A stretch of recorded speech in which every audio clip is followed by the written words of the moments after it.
এই অটোফেজি চালু না করে পিসিওএস থেকে ভালো হওয়া যায় না। তাহলে আচ্ছা। পিসিওএস থেকে ভালো হতে হলে তাকে মাস্ট অটোফেজি চালু করতে হবে। তাহলে এখন ভাত বন্ধ, রুটি বন্ধ, ফল, দুধ এগুলো সব বন্ধ, চিনি জাতীয় খাবার বন্ধ, জাঙ্ক বন্ধ, প্রসেসড আল্ট্রা প্রসেসড ফুড বন্ধ। তাহলে সে খাবে কি? ইনসুলিন এটা সরাসরি চিনির সাথে রিলেটেড। এখন সে ভাত খেলেও ইনসুলিন বাড়বে, রুটি খেলেও ইনসুলিন বাড়বে, ফল খেলে বাড়বে, দুধ খেলে বাড়বে, আর টেনশন করলে বাড়বে, রাত জাগলে বাড়বে। তাহলে আমাকে এই কটা জিনিস আগে বাদ দিতে হবে। ফ্যাট অ্যাডাপ্টেশন মানে হলো হুম, আমি আমার তেলে চলি। আচ্ছা। মানে আমি যে তেল জমাইছি এতদিন সেই তেলে আমি চলি। জি। এটাকে বলে ফ্যাট অ্যাডাপ্টেশন। তো যাদের অটোফেজি চালু এরা না খেলেও শক্তিশালী। সারাদিন খায়নি তাও শক্তিশালী। যেমন আমি খালি পেটে ৩ ৩.৫ ঘন্টা খেলছি, হ্যাঁ? সো আমার কোনো অসুবিধা হয়নি। আপনি যদি আপনার সৃষ্টিকর্তার সাথে কানেক্টেড না থাকেন, আপনি যাই করেন আপনি শান্তি খুঁজে পাবেন না। জি, স্বাস্থ্য জ্ঞানের আলো ঘরে, ঘরে জালো। ঘরে, ঘরে এই যাওয়া। জ্ঞান ছাড়া কিছু করা যাবে না। আমাদেরকে কয়েকটা জেনজি ফলো করে, হ্যাঁ? ওরা এখন সব পরীক্ষায় ফার্স্ট হচ্ছে। তা আপনাদের প্রতি আকুল আবেদন, আপনারা সবাই মিলে যদি আমাদের এই পরামর্শগুলা আ সকল যারা সাফার করছে পিসিওএস এ তাদেরকে দেন, দেশের না একটা বড় উপকার হবে। রাষ্ট্র কখন একটা কি করবে রেভলিউশন। এটা তো আমরা এখন বলতে পারছি না। এটা তো আমাদের হাতে নেই। আসসালামু আলাইকুম প্রিয় দর্শক। স্বাস্থ্যগান অনুষ্ঠানে আপনাদেরকে আমন্ত্রণ জানাচ্ছি। আমাদের নতুন অনুষ্ঠান স্বাস্থ্যগান এর স্লোগান হচ্ছে স্বাস্থ্য জ্ঞানের আলো ঘরে, ঘরে জালো। এই মূল কথাটিকে আমাদের হৃদয়ে ধারণ করে আমরা এগিয়ে যাব আমাদের অনুষ্ঠান নিয়ে। প্রতিটি পর্বে আমাদের থাকবে বিভিন্ন লাইফস্টাইল ডিজিজ নিয়ে। তো আজকে আমরা এমন একটি বিষয় নিয়ে কথা বলবো যা নীরবে কিন্তু ভয়ঙ্করভাবে আমাদের নারীদের জীবনকে প্রভাবিত করছে। পিসিওডি আজ শুধু একটি মেডিকেল টার্ম নয় বা শুধুমাত্র একটি হরমোনজনিত সমস্যা নয়। এর সাথে জড়িয়ে আছে একটি মেয়ের আত্মবিশ্বাস, স্বপ্ন এবং মাতৃত্বের ভবিষ্যৎ মাতৃত্বের প্রতি এক নীরব হুমকি। বর্তমান সময়ে সবচেয়ে উদ্বেগজনক বিষয় হচ্ছে কিশোরী থেকে শুরু করে ২০-৩০ বছর নারীদের মধ্যে পিসিওডি মহামারী আকারে দেখা যাচ্ছে। অনিয়মিত মাসিক, ওজন বেড়ে যাওয়া, মানসিক উদ্বেগ, অবসাদ, অতিরিক্ত লোম, সেই সাথে ইনফার্টিলিটি এগুলো শুধু শারীরিক সমস্যা নয়, একটা মেয়ের জীবনে অশান্তির গল্প বয়ে নিয়ে আসে। কিন্তু প্রশ্ন হচ্ছে, এটা কি সারা জীবনের রোগ? শুধুমাত্র ওষুধই কি এর সমাধান? নাকি আমাদের দৈনন্দিন জীবনযাপনের মধ্যে লুকিয়ে আছে এর থেকে পরিত্রাণের আসল চাবিকাঠি? ঠিক এই বিষয়গুলো নিয়ে আজকে আমরা কথা বলবো এমন একজন ব্যক্তিত্বের সাথে যিনি বহু বছর ধরে কোরআন ও সুন্নাহসম্মত জীবনযাপন, প্রাকৃতিক নিয়ম এবং লাইফস্টাইল পরিবর্তনের মাধ্যমে হাজার হাজার মানুষকে নতুন করে সুস্থতার পথে ফিরিয়ে নিয়েছেন এবং দেখিয়েছেন আলোর পথ। আসুন কথা বলি স্যারের সাথে। আসসালামু আলাইকুম স্যার, কেমন আছেন? ওয়ালাইকুম আসসালাম। প্রিয় দর্শক সবাইকে আসসালামু আলাইকুম। আপনারা কেমন আছেন? আর আজকে এই অনুষ্ঠানটি নতুন শুরু হলো। আপনারা সবাই কিন্তু জানাবেন, হ্যাঁ? যে এইটা কি আমরা কন্টিনিউ করব কিনা? স্যার আমরা ১ম এই জানতে চাচ্ছি যে আমরা তো জানেনই পিসিওডি নিয়ে আলোচনা করব। তো একদম সাধারণ দৃষ্টিকোণ থেকে খুব সহজভাবে যদি একটু বলতেন। কারণ আমাদের অনুষ্ঠান মূলত সাধারণ মানুষদের জি, জন্য। জি। খুব সহজভাবে কোনো মেডিকেল টার্ম আমরা ইউজ করব না। হ্যাঁ, আমরা মানে এভয়েড যতটা করব। কম হ্যাঁ, করা কম যায়। হ্যাঁ। আসলে আপনি তো অনেকগুলো অলরেডি বললেন। পিসিওএস, হ্যাঁ? Polycystic ovarian syndrome. তো সিস্ট হয়। জি, আল্ট্রাসোনোগ্রাফি করলে দেখা যায় ওভারিতে ছোট, ছোট অনেকগুলো সিস্ট আছে বিভিন্ন সাইজের, অনেক বড় না, ছোট, ছোট সিস্ট পাওয়া যায়। তো এটা এই কারণেই পিসিওএস। তবে এর পেছনে আছে অনেক বড় কিছু কারণ। তো কি ঘটে? কারো, কারো মাসিক অনিয়মিত হয়, কারো, কারো একদম বন্ধ হয়ে যায়। তারপর ওই যে আপনি বললেন ইনফার্টিলিটির সমস্যা, তো জি। স্বাভাবিকভাবে মাসিক না হলে বাচ্চা তো হতে পারে না, ওভুলেশন তো আর হচ্ছে না। এছাড়াও দেখা যাচ্ছে যে তাদের বুকে লোম হয়, অবাঞ্ছিত লোম, দাড়ি, মোচ অবাঞ্ছিত, মুখে লোম হয়। ঘাড় কালো হতে পারে, বগল কালো হতে পারে, তারপর আঁচিল হতে পারে, তারপর হচ্ছে মাথায় টাক পড়তে পারে পুরুষদের মতো। আচ্ছা। আর মুখে ব্রণ হতে পারে। এছাড়াও আপনি যেটা বললেন যে তাদের মানসিক অবস্থা। জি, আ একটা মেয়ে তার তো মেয়েলি হরমোনগুলো ভালো থাকলে সে মেয়েলি আচরণ করবে এবং আসলে সে তার যেমন মাতৃত্ব, তার যেমন কমনীয়তা, নমনীয়তা, তারপর আ এই যে বাচ্চা পালার জন্য কিন্তু অনেক ধৈর্য লাগে, তাই না? জি, তো মেয়েরা এই যে ধৈর্যশীল হয়, এগুলো কিন্তু হরমোনের কারণে, বুঝতে পারছেন? জি, পুরুষদের টেস্টোস্টেরন ডমিন্যান্ট পুরুষরা। আর মেয়েদের হচ্ছে এস্ট্রোজেন। আর প্রেগন্যান্সিতে প্রজেস্টেরন। তো হয় কি ওই মেয়েদের যখন টেস্টোস্টেরন লেভেল বেড়ে যায় তখন কিন্তু, যেমন ধরেন পুরুষদের দাড়ি মোছ হয় না, তো এখন মেয়েদের তো হওয়ার কথা না, কিন্তু ওই যে টেস্টোস্টেরন যখন একটা মেয়ের বেশি হয় তখন তার দাড়ি মোছ হচ্ছে। সাধারণত ছেলেদের বেশি ব্রণ হয়, তাহলে মেয়েদের কেন হচ্ছে? ওই যে টেস্টোস্টেরন বেড়ে যাওয়ার কারণে। আর হচ্ছে যেমন মাথায় টাক তো মেয়েদের পড়ে না, ছেলেদের পড়ে, তাই না? তো টেস্টোস্টেরনের প্রভাবে, হ্যাঁ। আর ইনসুলিন বেশি থাকার ফলে দেখা যাচ্ছে যে ওর ঘাড়ের এদিকে কালো একটা প্রলেপের মতো পড়ে। এগুলো যতই আপনি ঘষেন মাজেন এটা ওঠে না। অনেক সময় অনেক স্কিন ডাক্তার দেখায়, বাচ্চাদেরকে নিয়ে যায়। বাট আসলে ওটা ইনসুলিন রেজিস্ট্যান্স এর কারণে বা ইনসুলিন বেশি থাকার কারণে এটা হাইপার পিগমেন্টেশন হচ্ছে। আঁচিলটাও ওরকম, হ্যাঁ? আচ্ছা। আঁচিলটাও ওই কারণে হয়। আর ওভারিতে সিস্ট যেগুলো তৈরি হয় এগুলো তো হচ্ছে মূলত আমাদের যে ওভুলেশন হবে, হ্যাঁ? তা এটা যে রাপচার হবে, তো এগুলো হতে পারে না। অ্যারেস্ট হয়ে যায় একটা মাঝপথে এসে।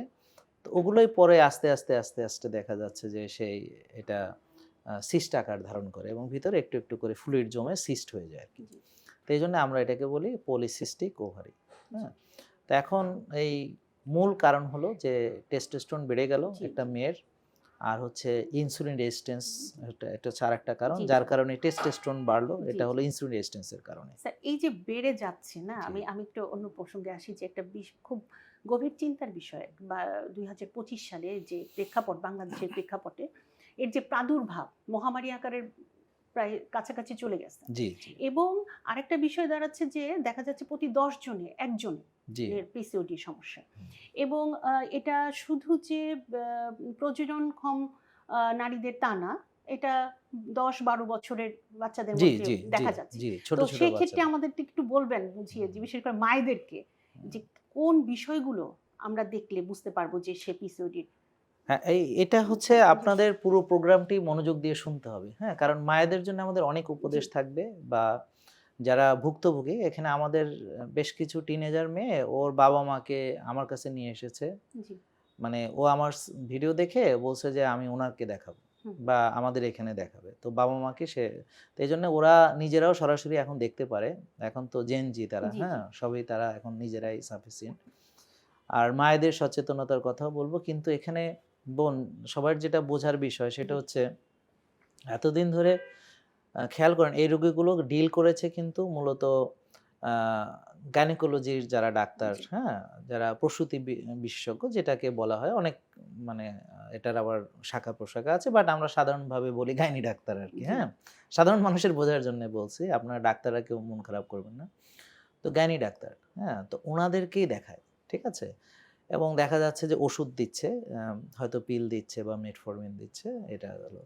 তো এখন এই কি কারণে এটা হলো, এটা যদি আমরা না বুঝি, মায়েরা বা যারা এটার ভুক্তভোগী না বুঝি, তাহলে ওরা ভাববে কি এটার কোনো চিকিৎসা আছে মেডিসিন জি, দিয়ে। জি, কিন্তু এটা কিন্তু সত্য না। তো এইজন্যে আমরা যেমন একটা মানুষ, তো আমি যে খাবারটা খাই, আমি যে ঘুমাই, আমি যে স্ট্রেস নিচ্ছি, আমি যে ব্যায়াম করছি না, আমি যে ভোরে উঠছি না, আমি যে রোদে যাচ্ছি না, হ্যাঁ? এবং আমার যে ঘুমটা ভালো হওয়ার জন্য রেসপন্সিবল হচ্ছে আমার যে মানসিক প্রশান্তি থাকলে না ঘুম ভালো হয়। জি, আর জি, শরীরে ক্লান্তি থাকলে না ঘুমটা ভালো হয়। তাই না? হুম, তো শরীরের ক্লান্তি আসে কায়িক শ্রম বা ব্যায়ামের মাধ্যমে, জি, ফিজিক্যাল অ্যাক্টিভিটি। আর মনের প্রশান্তির জন্য তো অনেক কিছু ব্যাপার আছে। তো আমাদের বাচ্চারা এখন অস্থির। তারা এখন অস্থির। তারা খাচ্ছে হচ্ছে প্রসেসড, আল্ট্রা প্রসেসড ফুড। জি, তাদের তো আসলে বেশিরভাগ দেখা যাচ্ছে যে পরিবেশও নাই যে ব্যায়াম করবে। হয়তো জিমেই যেতে হবে আর নাইলে যে হাঁটবে, দেখা যাচ্ছে যে একটু সাইকেল চালাবে। তো এরকম আসলে এনভায়রনমেন্ট নাই। জায়গা নাই খেলাধুলার স্যার, মাঠ খেলাধুলা নেই, নাই। হুম, হ্যাঁ? গাছ নেই, জি, তাই না? নিরাপত্তার এই ব্যাপার আছে। মেয়ে হলে এরা তো জি, মেয়ে, জি, এদের তো নিরাপত্তার একটা হুম, ইস্যুস আছে। বা অনেক সময় মানে কিছু সামাজিক আছে যে একটা মেয়ে হয়তো সে পর্দার সাথে সাইকেল চালাচ্ছে, সেটা নিয়েও মানুষ কথা বলে। যে জি। আবার এটা মানে এখনো কিন্তু ট্যাবু গুলো রয়ে গেছে যে একটা মেয়ে কেন সাইকেল চালাতে পারবে না? আরেকটা বিষয় স্যার, আমি এরকম অনেক দেখেছি যে হ্যাঁ, হ্যাঁ। কারাতে শিখতে গিয়েছে মেয়েরা। হ্যাঁ, হ্যাঁ, হুম? হ্যাঁ। তো ওটা নিয়েও কিন্তু কথা বলছে যে মেয়ে এক্সাক্টলি, হয়ে মানে কেন? মানে মেয়ে, এটা হ্যাঁ, ওদের। Exactly, exactly. আসলে হয়েছে কি যে আমাদের যদিও বলা হয় নারী স্বাধীনতা অনেক কিছু, কিন্তু শালীনভাবে এবং পর্দার সাথে সবকিছুই মেয়েরা করতে পারবে। হ্যাঁ? এটাই হচ্ছে আসল কথা। জি, তো এখন এই যে বিষয়গুলো আছে, তো এই সবকিছুই হচ্ছে এই পিসিওএস এর সাথে রিলেশন আছে। জি। সবকিছু। এবং একটা জিনিস দেখেছি মা বাবা শুধু পড়াশোনার পিছনে ছোটে, ভালো এক্স্যাক্টলি। রেজাল্টের এবং পিছনে ছোটে। আমাকে বেশ হুম, কিছু এরকম আমি যাদেরকে ডিল করি, তো বলতেছে যে ওর তো প্রাইভেট থাকে, থাকে, ও হুম, কখন খেলবে, কখন ব্যায়াম করবে, রোদ্রে কখন যাবে, মানে তাদের জীবনটাকে এমন করে রেখেছে। তো এটা করতে গিয়ে দেখা যাচ্ছে যে ওর ব্রেনেও কিন্তু প্রবলেম দেখা দেয়। জি, ডিপ্রেশন আসছে একটা ব্যাপার, অ্যাংজাইটি কাজ করছে, ডিপ্রেশন আসছে।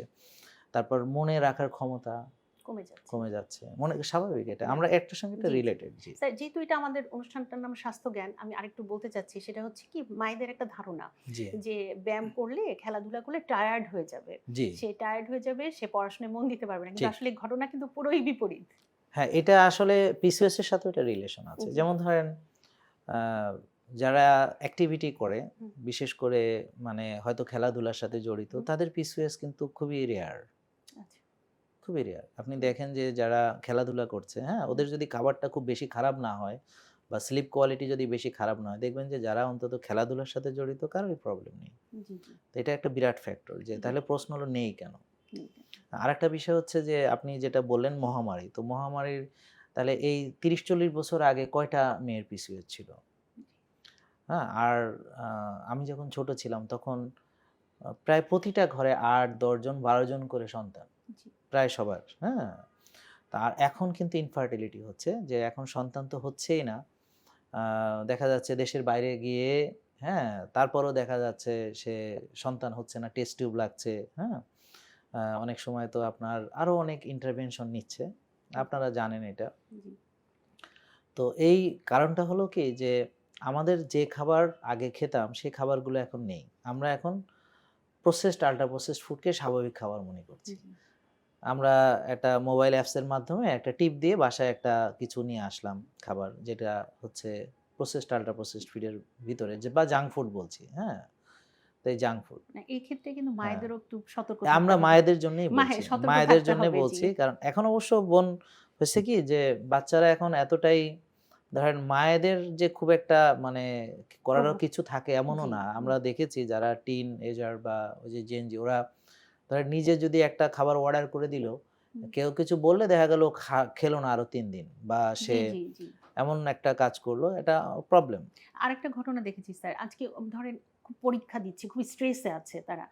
পরীক্ষা শেষ হলো, এখন তার ডোপামিন দরকার। সে খেতে চলে যাবে। বন্ধুদের নিয়ে বাইরে এটাই জি, তার জি, হচ্ছে। হ্যাঁ। এই বিষয়টাও কিন্তু একটা এবং শুধু হুম, তাই না, হুম, বোন খেয়াল করেন যে এখন কিন্তু আ মানে তারা ধরেন কোনো মন খারাপ হলো তাও হুম, নিজেকে ট্রিট দেয়। ঠিক অর্থাৎ তাই। হুম, মানে এবং আমি দেখেছি আ মানে এটা আসলে অন্যদের কথা বলা ঠিক না। যে কেউ এটা পরামর্শও দেন যে তুমি একটু তোমাকে ট্রিট দাও। ট্রিট দেওয়া মানে কি সে কোনো নষ্ট খাবার খাওয়া? জি, এটা তো তা না। হুম। নিজেকে ট্রিট দেওয়া মানে হতে পারে যে সে নিজেকে একটু সময় দিল, হ্যাঁ? তার কোনো একটা পছন্দের কিছু করলো। হ্যাঁ? যেটা তার সঙ্গে একটা অ্যাক্টিভিটি আছে। সোজা কথা হলো স্বাস্থ্য নষ্ট করে তো ট্রিট হইল না। না এটা তো স্যার এটা আমি কিন্তু পানিশমেন্ট হলো। অনেক প্যারেন্টস দেরও দেখেছি। মানে জি। মাকেও দেখেছি যে তুমি পরীক্ষায় ভালো করো, তোমাকে এখানে খাওয়াবো। এটাও কিন্তু আছে। এটা এছাড়াও কিন্তু আরেকটা বিষয় হুম, এখানে খুব জড়িত। হুম, যেমন এগুলো আমরা যা আলোচনা করছি সবই পিসিওএস এর হুম, সাথে সম্পর্ক। এটা হুম, আমরা ধীরে, ধীরে হুম, প্রিয় দর্শক আপনারা বুঝতে পারবেন। হুম, সেটা হচ্ছে বাস্তবতা। হুম, যেমন বাবা সারাদিন মানে হয়তো ব্যবসা বা জি, অফিস নিয়ে ব্যস্ত, হুম, হ্যাঁ? খুব ব্যস্ত। মাও হয়তো চাকরি করছেন। জি, বাচ্চাদের কিন্তু তারা সময় দিতে পারছেন না। তো হুম, বাচ্চারা হয়তো যদি খুব মানে তারা ভাগ্যবান হয় তাহলে হয়তো শ্বশুর-শাশুড়ি বা বাবা-মা থাকবেন। যে কেউ হুম, একজন হয়তো মুরুব্বির আন্ডারে আছে। হুম, আদারওয়াইজ সে হচ্ছে হেল্পিং হ্যান্ড এর আন্ডারে চলে যাচ্ছে। জি, তখন ওর যে আচার ব্যবহার সবকিছু মানে তখন ওই স্ট্যাটাসটাই আলাদা হয়ে যায়।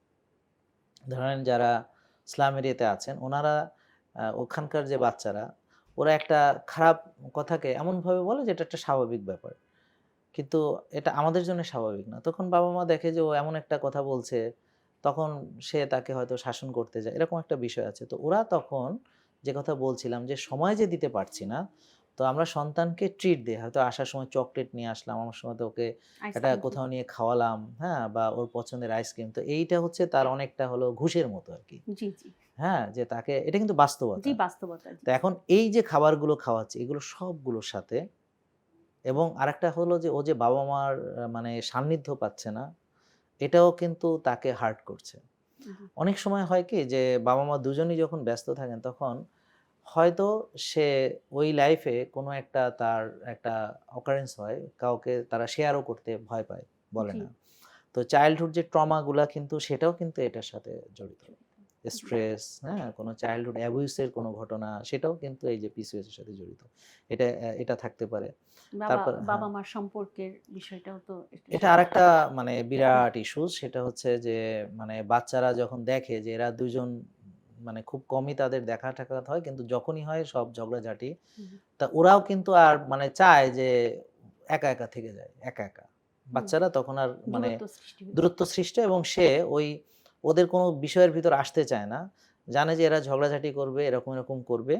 হ্যাঁ? তো ও তখন মানে আরো গুটায় নেয় নিজেকে। আর নিরাপত্তাহীনতায় ভুগে এবং স্ট্রেস কাজ নিরাপত্তাহীনতায় করে। ভোগে, হ্যাঁ। জি। আর হলো এরপর যখন সে পিসিওএস হচ্ছে অথবা তার ওজন বাড়ছে, হুম, ওবেসিটি হচ্ছে, তো ওর তো শেপটা চলে যাচ্ছে। জি। তারপর ও তো মানে মেন্টালি সাফার করছে না, ওর বুকে লোম হলো, ও তো সাফার করছে। হুম, তারপর ও ছেলেদের মতো দাড়ি মোছাছে, ও তো মেন্টালি সাফার হুম, করছে। ওর মাথার চুল পড়ে যাচ্ছে, ও তো সিরিয়াসলি সাফার করছে। আর সবচেয়ে বড় কথা হচ্ছে যে ওর মেজাজ থাকে খুব খারাপ। কারণ কি, এই টেস্টোস্টেরনের প্রভাব তো মেয়েরা নিতে পারবে না। জি, জি, জি। টেস্টোস্টেরন তো হচ্ছে যুদ্ধ করবে, হ্যাঁ? হুম, মানে সে ভেঙে চুরে ফেলবে, হুম, মানে এটা তো ছেলেরা নিতে পারে। হুম, তাও তো দেখেন একটা বয়সে যখন ছেলেদের ওই যে টেস্টোস্টেরনটা যখন বাড়ে, হ্যাঁ?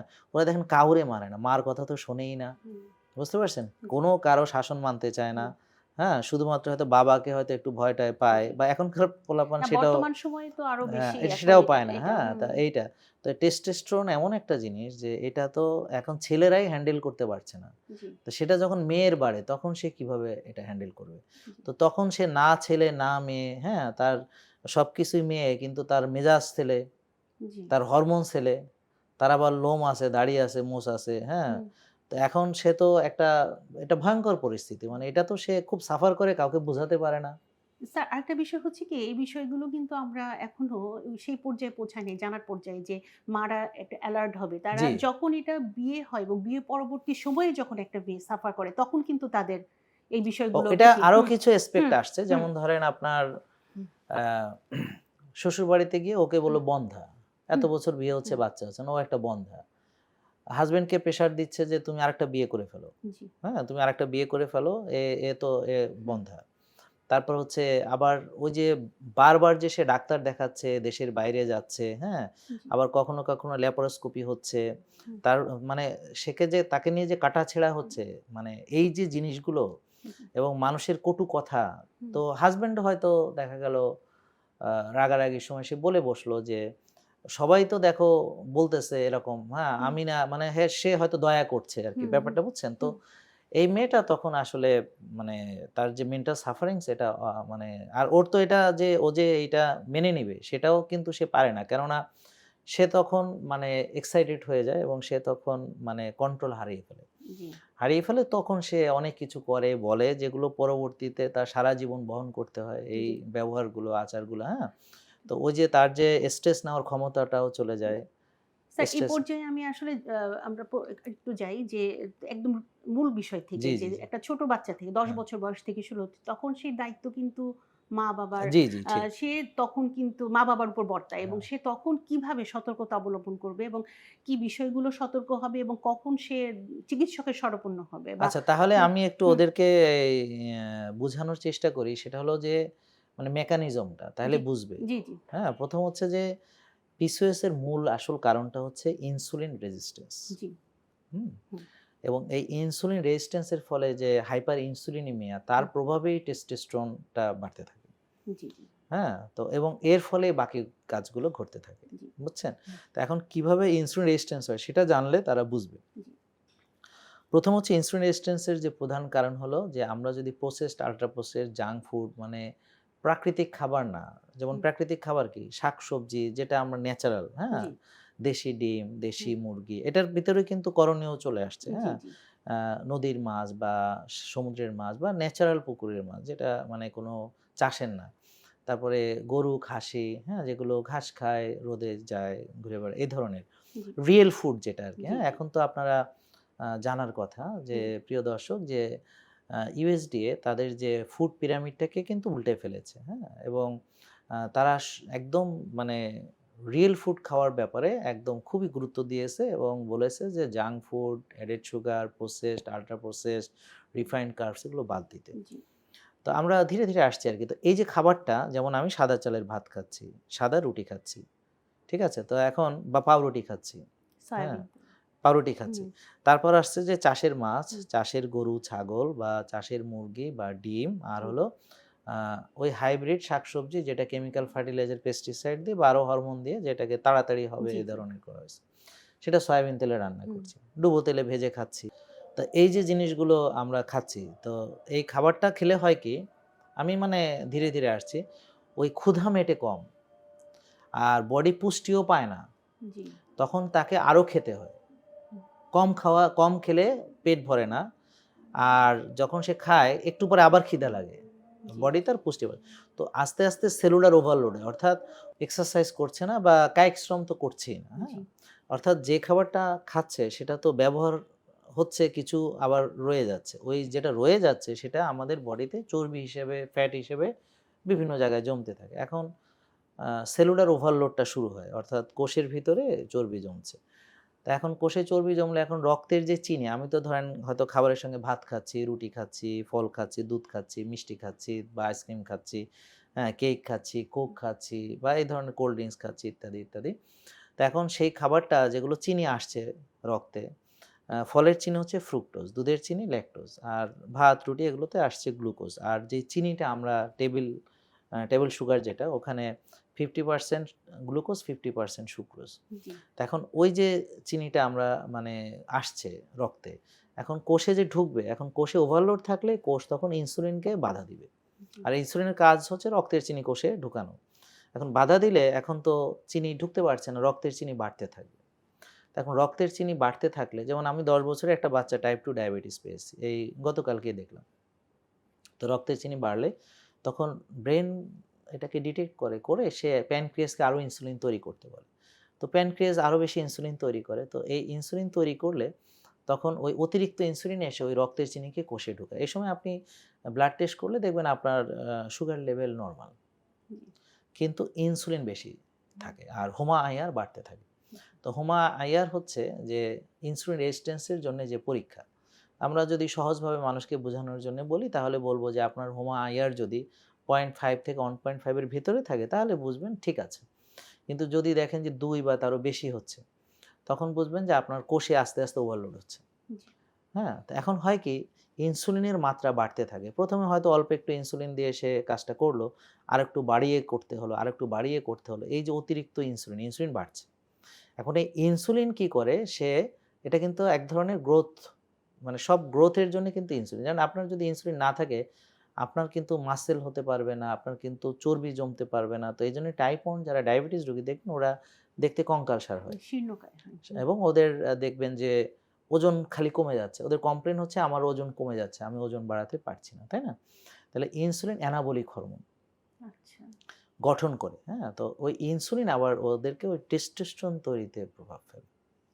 এখন তাহলে যে শুধু খেলাম আর যে বার্ন করলাম না, এর সঙ্গে আরো ২ টো জিনিস আছে। একটা হলো স্ট্রেস। স্ট্রেসে ইনসুলিন বাড়ে, সুগারও বাড়ে। Tension, stress. আরেকটা হলো পড়ার চাপ হতে পারে, পরীক্ষার চাপ হতে পারে, বাবা-মার চাপ হতে পারে, অনেক কিছু হতে পারে। এই যেটা আমরা একটু একটু আলোচনা করলাম। জি, পিয়ার প্রেশার হতে পারে, হুম, বন্ধু-বান্ধব যারা হুম, আছে, হুম, ওরা হয়তো তার এই আকার সবকিছু নিয়ে হয়তো তারা জি, জি, মানে মজা করে। বডি শেমিং এর অনেক হুম, কিছু আছে। হুম, স্ট্রেস আর হলো রাত জাগা। হুম। আর হচ্ছে রাত জাগা।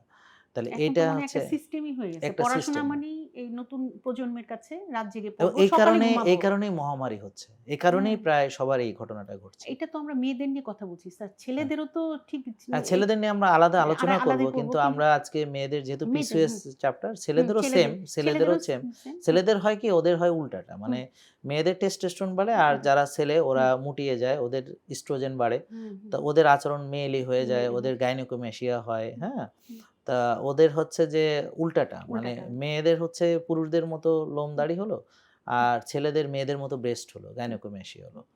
হ্যাঁ, আমরা হ্যাঁ? পরবর্তী ওটা সময়ে আমরা এটা নিয়ে পরে পরে এটা করব। নিয়ে আমরা তো আলোচনা করব। এক্ষেত্রে ওই যে বলছিলাম যে রাত হ্যাঁ, জেগে পড়া এবং এইটাই। সকালে হুম, এখন হুম, আমরা যখন হুম, মানে এই ইনসুলিন রেজিস্ট্যান্স কিভাবে হয় জানলাম, হুম, আর যখন মানে পিসিওএস এর মূল ঘটনাগুলো হুম, যখন জানলাম, হুম, তো মূল আমরা দেখলাম ৪ টা জিনিস এখানে হচ্ছে। আরো আছে অনেক কিছু, বাট হুম, ৪ টা। হুম, একটা হলো খাওয়া, হুম, হ্যাঁ, আরেকটা হচ্ছে যে তার ঘুম, আরেকটা হলো তার টেনশন, বুঝতে পারছেন? জি, আর একটা হচ্ছে সম্পূর্ণভাবে দেখা গেল সে মানে অনিয়ম করছে, অনিয়ম।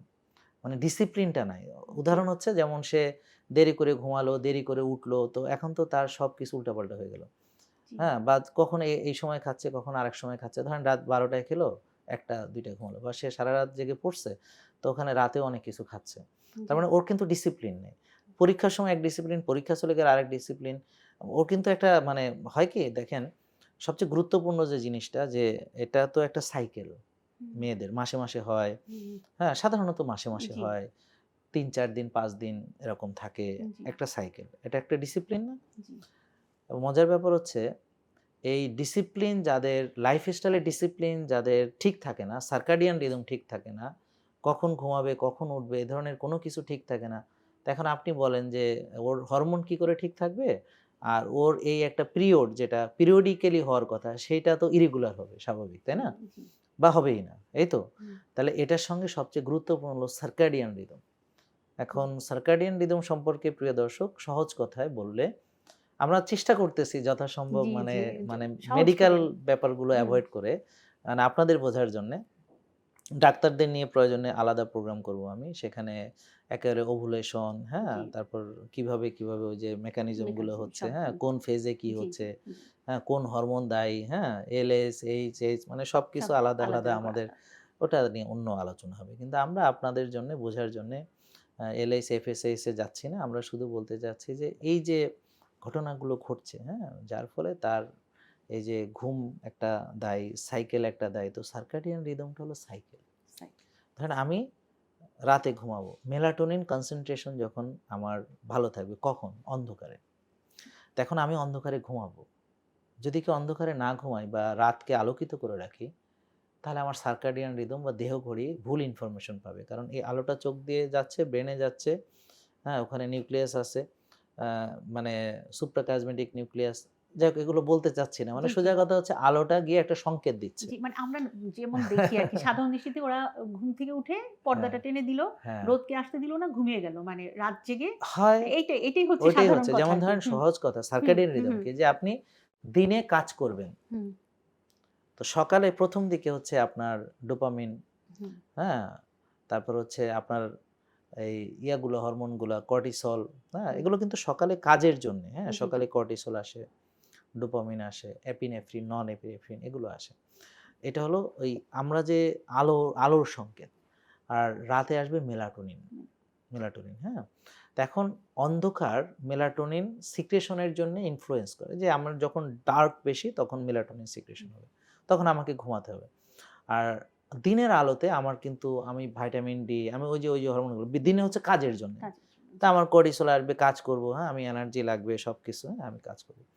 এখন কেউ যদি ওই দিনকে রাত, রাতকে দিনের মতো চলে, যে সে রাতে লাইট জ্বালায় রাখলো, মোবাইল স্ক্রল করছে এবং বেশিরভাগ কিন্তু রাত জাগে পড়াশোনার জন্য না আসলে।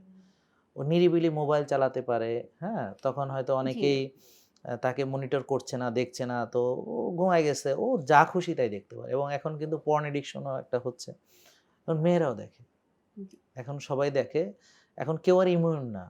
হ্যাঁ? সবাই দেখে এটা। কিন্তু হয়তো আমরা জানি না। তো আ বা ভিডিও গেমস অ্যাডিকশন হতে পারে বা হয়তো মানে ফ্রেন্ডের সাথে চ্যাট করছে, হ্যাঁ? রাতে। কিন্তু ওই পড়ার ছুতোয় কিন্তু সে আসলে খুব কমই পড়ে। জি, সাধারণত তারা অন্য কাজ বেশি করে। তো মোবাইল থাকবেই সাথে অথবা ল্যাপটপ বা কিছু একটা তার চোখের সামনে। তো এই যে এইটা হচ্ছে তার স্ক্রিন সার্কাডিয়ান রিদম অর্থাৎ দেহঘড়িটাকে ধ্বংস করে ফেলে। তো এইজন্যে তার যে মানে পুরো বডির সিস্টেমটাই এলোমেলো হয়ে যায়। তো এইজন্য দেখবেন অনেক কম ওজনও আছে যাদের পিসিওএস কিন্তু তাদের দেখবেন যে ওরা রাত জাগা আছে, ওদের স্ট্রেস আছে, ওদের টেনশন, ওদের ব্যবহার বাবা-মার প্রতি খুবই খারাপ। বাবা-মাকে দেখতেই পারে না। বিশেষ করে মাকে দেখতে পারে না। মায়ের সাথে সিরিয়াস সবসময় লেগে থাকে। মায়ের সাথে সবসময় কনফ্লিক্ট। মার কথা সহ্য হয় না। মা বললেই সে তেলে-বেগুনে জ্বলে ওঠে। হ্যাঁ? ও মাকে শত্রু মনে করে।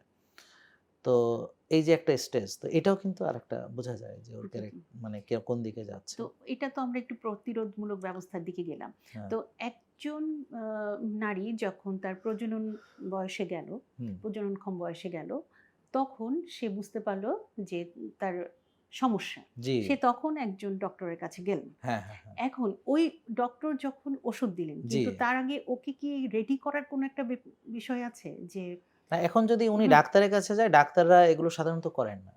জি, করেন না অনেক কারণ। যেমন ধরেন যারা গাইনি প্র্যাকটিস করেন ওদের তো ধরেন সিজার করা লাগে, হ্যাঁ? তারপর অনেক সময় নরমাল ডেলিভারি খুব কমই হয়। যদি হয়ও তাহলে সেখানেও সময় দিতে হয়।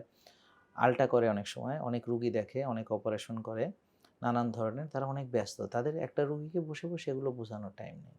এটা হলো বাস্তবতা। কাউন্সেলিংটা তো জরুরি এক্ষেত্রে। কাউন্সেলিংটা অনেক জরুরি। এটা জি, বাস্তবতা। এটাই বাস্তবতা। জি, এটা কেউ অস্বীকার করতে পারবে না। জি, এখন ও বসে, বসে এই রুগীর সাথে এতক্ষণ কথা বলবে, ওর ভিতর ৪ টা সিজার করে ফেলতে পারবে। তাহলে সে ১ ঘন্টায় তাকে কয় টাকা দিবে? সত্যি কথা যদি বলি। ৪ টা সিজারে সে কত টাকা পাবে? আপনি জাস্ট একটা শোনেন, সবাই যত যাই বলেন দিন শেষে আমরা টাকার জন্যেই সবকিছু করি। সত্যি কথা হলো সাধারণ মানুষ যারা আমরা এই যে এত কষ্ট করে ডাক্তার হইছে, এত কিছু করছে, ওর একটা এখন ভালো দামি গাড়ি লাগবে, একটা ভালো বাড়ি লাগবে, লাগবেই, হ্যাঁ? এবং সে এটা যোগ্য। তো সে অপারেশন করবে, সে ডেলিভারি করাবে। তো দেখেন এখন ওই ডাক্তারের কাছে আপনি যখন যাবেন রোগী হিসেবে, উনারা আপনাকে খুব বেশি হলে ৫ মিনিট, ১০ মিনিট, ১০ মিনিট হলে অনেক ভালো। কিন্তু আমি বলব। স্যার এটা তো কথা আছে হুম, টোটাল ওয়েটের 8 to 10% যদি হুম। সে কমিয়ে ফেলে তখনও কিন্তু সে অনেকটাই পিসিও থেকে মুক্ত ও হতে পারে। ওটা তো আমরা পরে আসছি। হ্যাঁ, আমরা তাহলে হুম, একটু আপনি যে আমি যে রেডি প্রশ্নটি আমি আগে হ্যাঁ, করেছিলেন, যে রেডি না করার বিষয়টা রেডি হ্যাঁ, করার বিষয় মানে আমি হুম, আপনাকে প্রশ্নর যে হুম, মানে হুম, আগে করেছিলেন যে হুম, হুম, মানে ওইটা হচ্ছে বাবা-মাকে আমি এতক্ষণ বোঝানোর চেষ্টা করলাম যে কোন, কোন বিষয়গুলো এটার জন্য দায়ী। দেন। জি, তাহলে আমরা দেখলাম যে খাবার হুম, একটা দায়ী, ঘুম একটা দায়ী, হুম, আবার রোদে যাওয়া একটা জি, দায়ী, হ্যাঁ? জি, রাতে জেগে থাকা এবং মোবাইল ব্যবহার করা বা ইন্টারনেট অ্যাডিকশন জি, বা জি, অন্য অ্যাডিকশন বা ফুড অ্যাডিকশন বা সুগার অ্যাডিকশন বা কার্বস ক্রেভিংস, হ্যাঁ? তারপর হচ্ছে ইমোশনাল ইমোশনাল ইমব্যালেন্স, হুম, হ্যাঁ? তারপর হচ্ছে সে ওই যে মানে হয়তো তাকে বাবা-মা অনেক কিছুই দিয়েছে। হুম, কিন্তু একটা তার আবদার পূরণ হয়নি, এটাকেই হুম, সে ধরে রাখছে। হুম, মানে সে একটা জিনিস কি পেল না, হ্যাঁ? এটা নিয়েই সে মনে করেন যে ইয়ে করতেছে। তো এইজন্য। তো এখন আপনি ১ম এ জিজ্ঞেস করছিলেন যে ছোটবেলা থেকে কি ছোটবেলা থেকে করলে জি, পরে, হ্যাঁ, হ্যাঁ, সেটা। হুম, তাই ছোটবেলা থেকে কি করলে মানে সে যদি ছোটবেলা থেকেই যদি পরিবারে রিয়েল ফুড খাওয়ার প্রচলন থাকে জি, জি, এবং ওই যে আমাদের সুন্নাহ মোতাবেক যে ৩ ভাগের ১ ভাগ খাবে, হ্যাঁ? ১ ভাগ ফাঁকা রাখবে। অর্থাৎ সে বাচ্চাদের ক্ষেত্রে আমি বলব ক্ষুধা লাগলে সে খেলো। এবং খেলো যে রিয়েল ফুডটা যেন খায়। জি, তাহলেই হবে। ওদের মেটাবলিজম এমনি অনেক ভালো থাকে তো। কিন্তু পিসিওএস হলে কিন্তু মেটাবলিজম নষ্ট হয়ে এলেই পিসিওএস হয়। জি, এটা কিন্তু একটা মেটাবলিক ডিজিজ। ইনসুলিন রেজিস্ট্যান্স হচ্ছে মেটাবলিক ডিজিজ। হ্যাঁ? মেটাবলিজম মানে হলো এই তো হুম, মেটাবলিজম মানে হলো যে আমি যে খাবার খাচ্ছি, সেই খাবার থেকে শক্তি তৈরি। আসলে মেটাবলিজম আমরা এই যে আমি যে এটা করছি এখানেও মেটাবলিজম হচ্ছে। কারণ এটা নাড়াতে আমার শক্তি লাগছে। জি, জি, বুঝতে পারছেন? আমি কথা বলছি এটাও মেটাবলিজমের ভিতরে। কারণ আমি যে কথা বলতে আমার শক্তি লাগছে। আমি যে চিন্তা করছি সেটাও মেটাবলিজমের ভিতরে। মানে এনার্জি ছাড়া কিছু হয় না। এই এনার্জি প্রোডাকশন, জি, ঠিক আছে? তো ওদের কিন্তু শক্তি কমে যায় যেটা নিয়ে হয়তো আমরা আলোচনা ওভাবে করা হয়নি। ওরা হুম, অলস হয়ে যায়। অলস হয়ে যায়। জি, ওরা ব্যায়াম করতে চায় না কারণ ওদের কোনো শক্তি নেই। ওরা সবসময় চায় বসে থাকতে। তো এইজন্যে ছোটবেলা থেকে সে খেলাধুলা যদি করে, জি।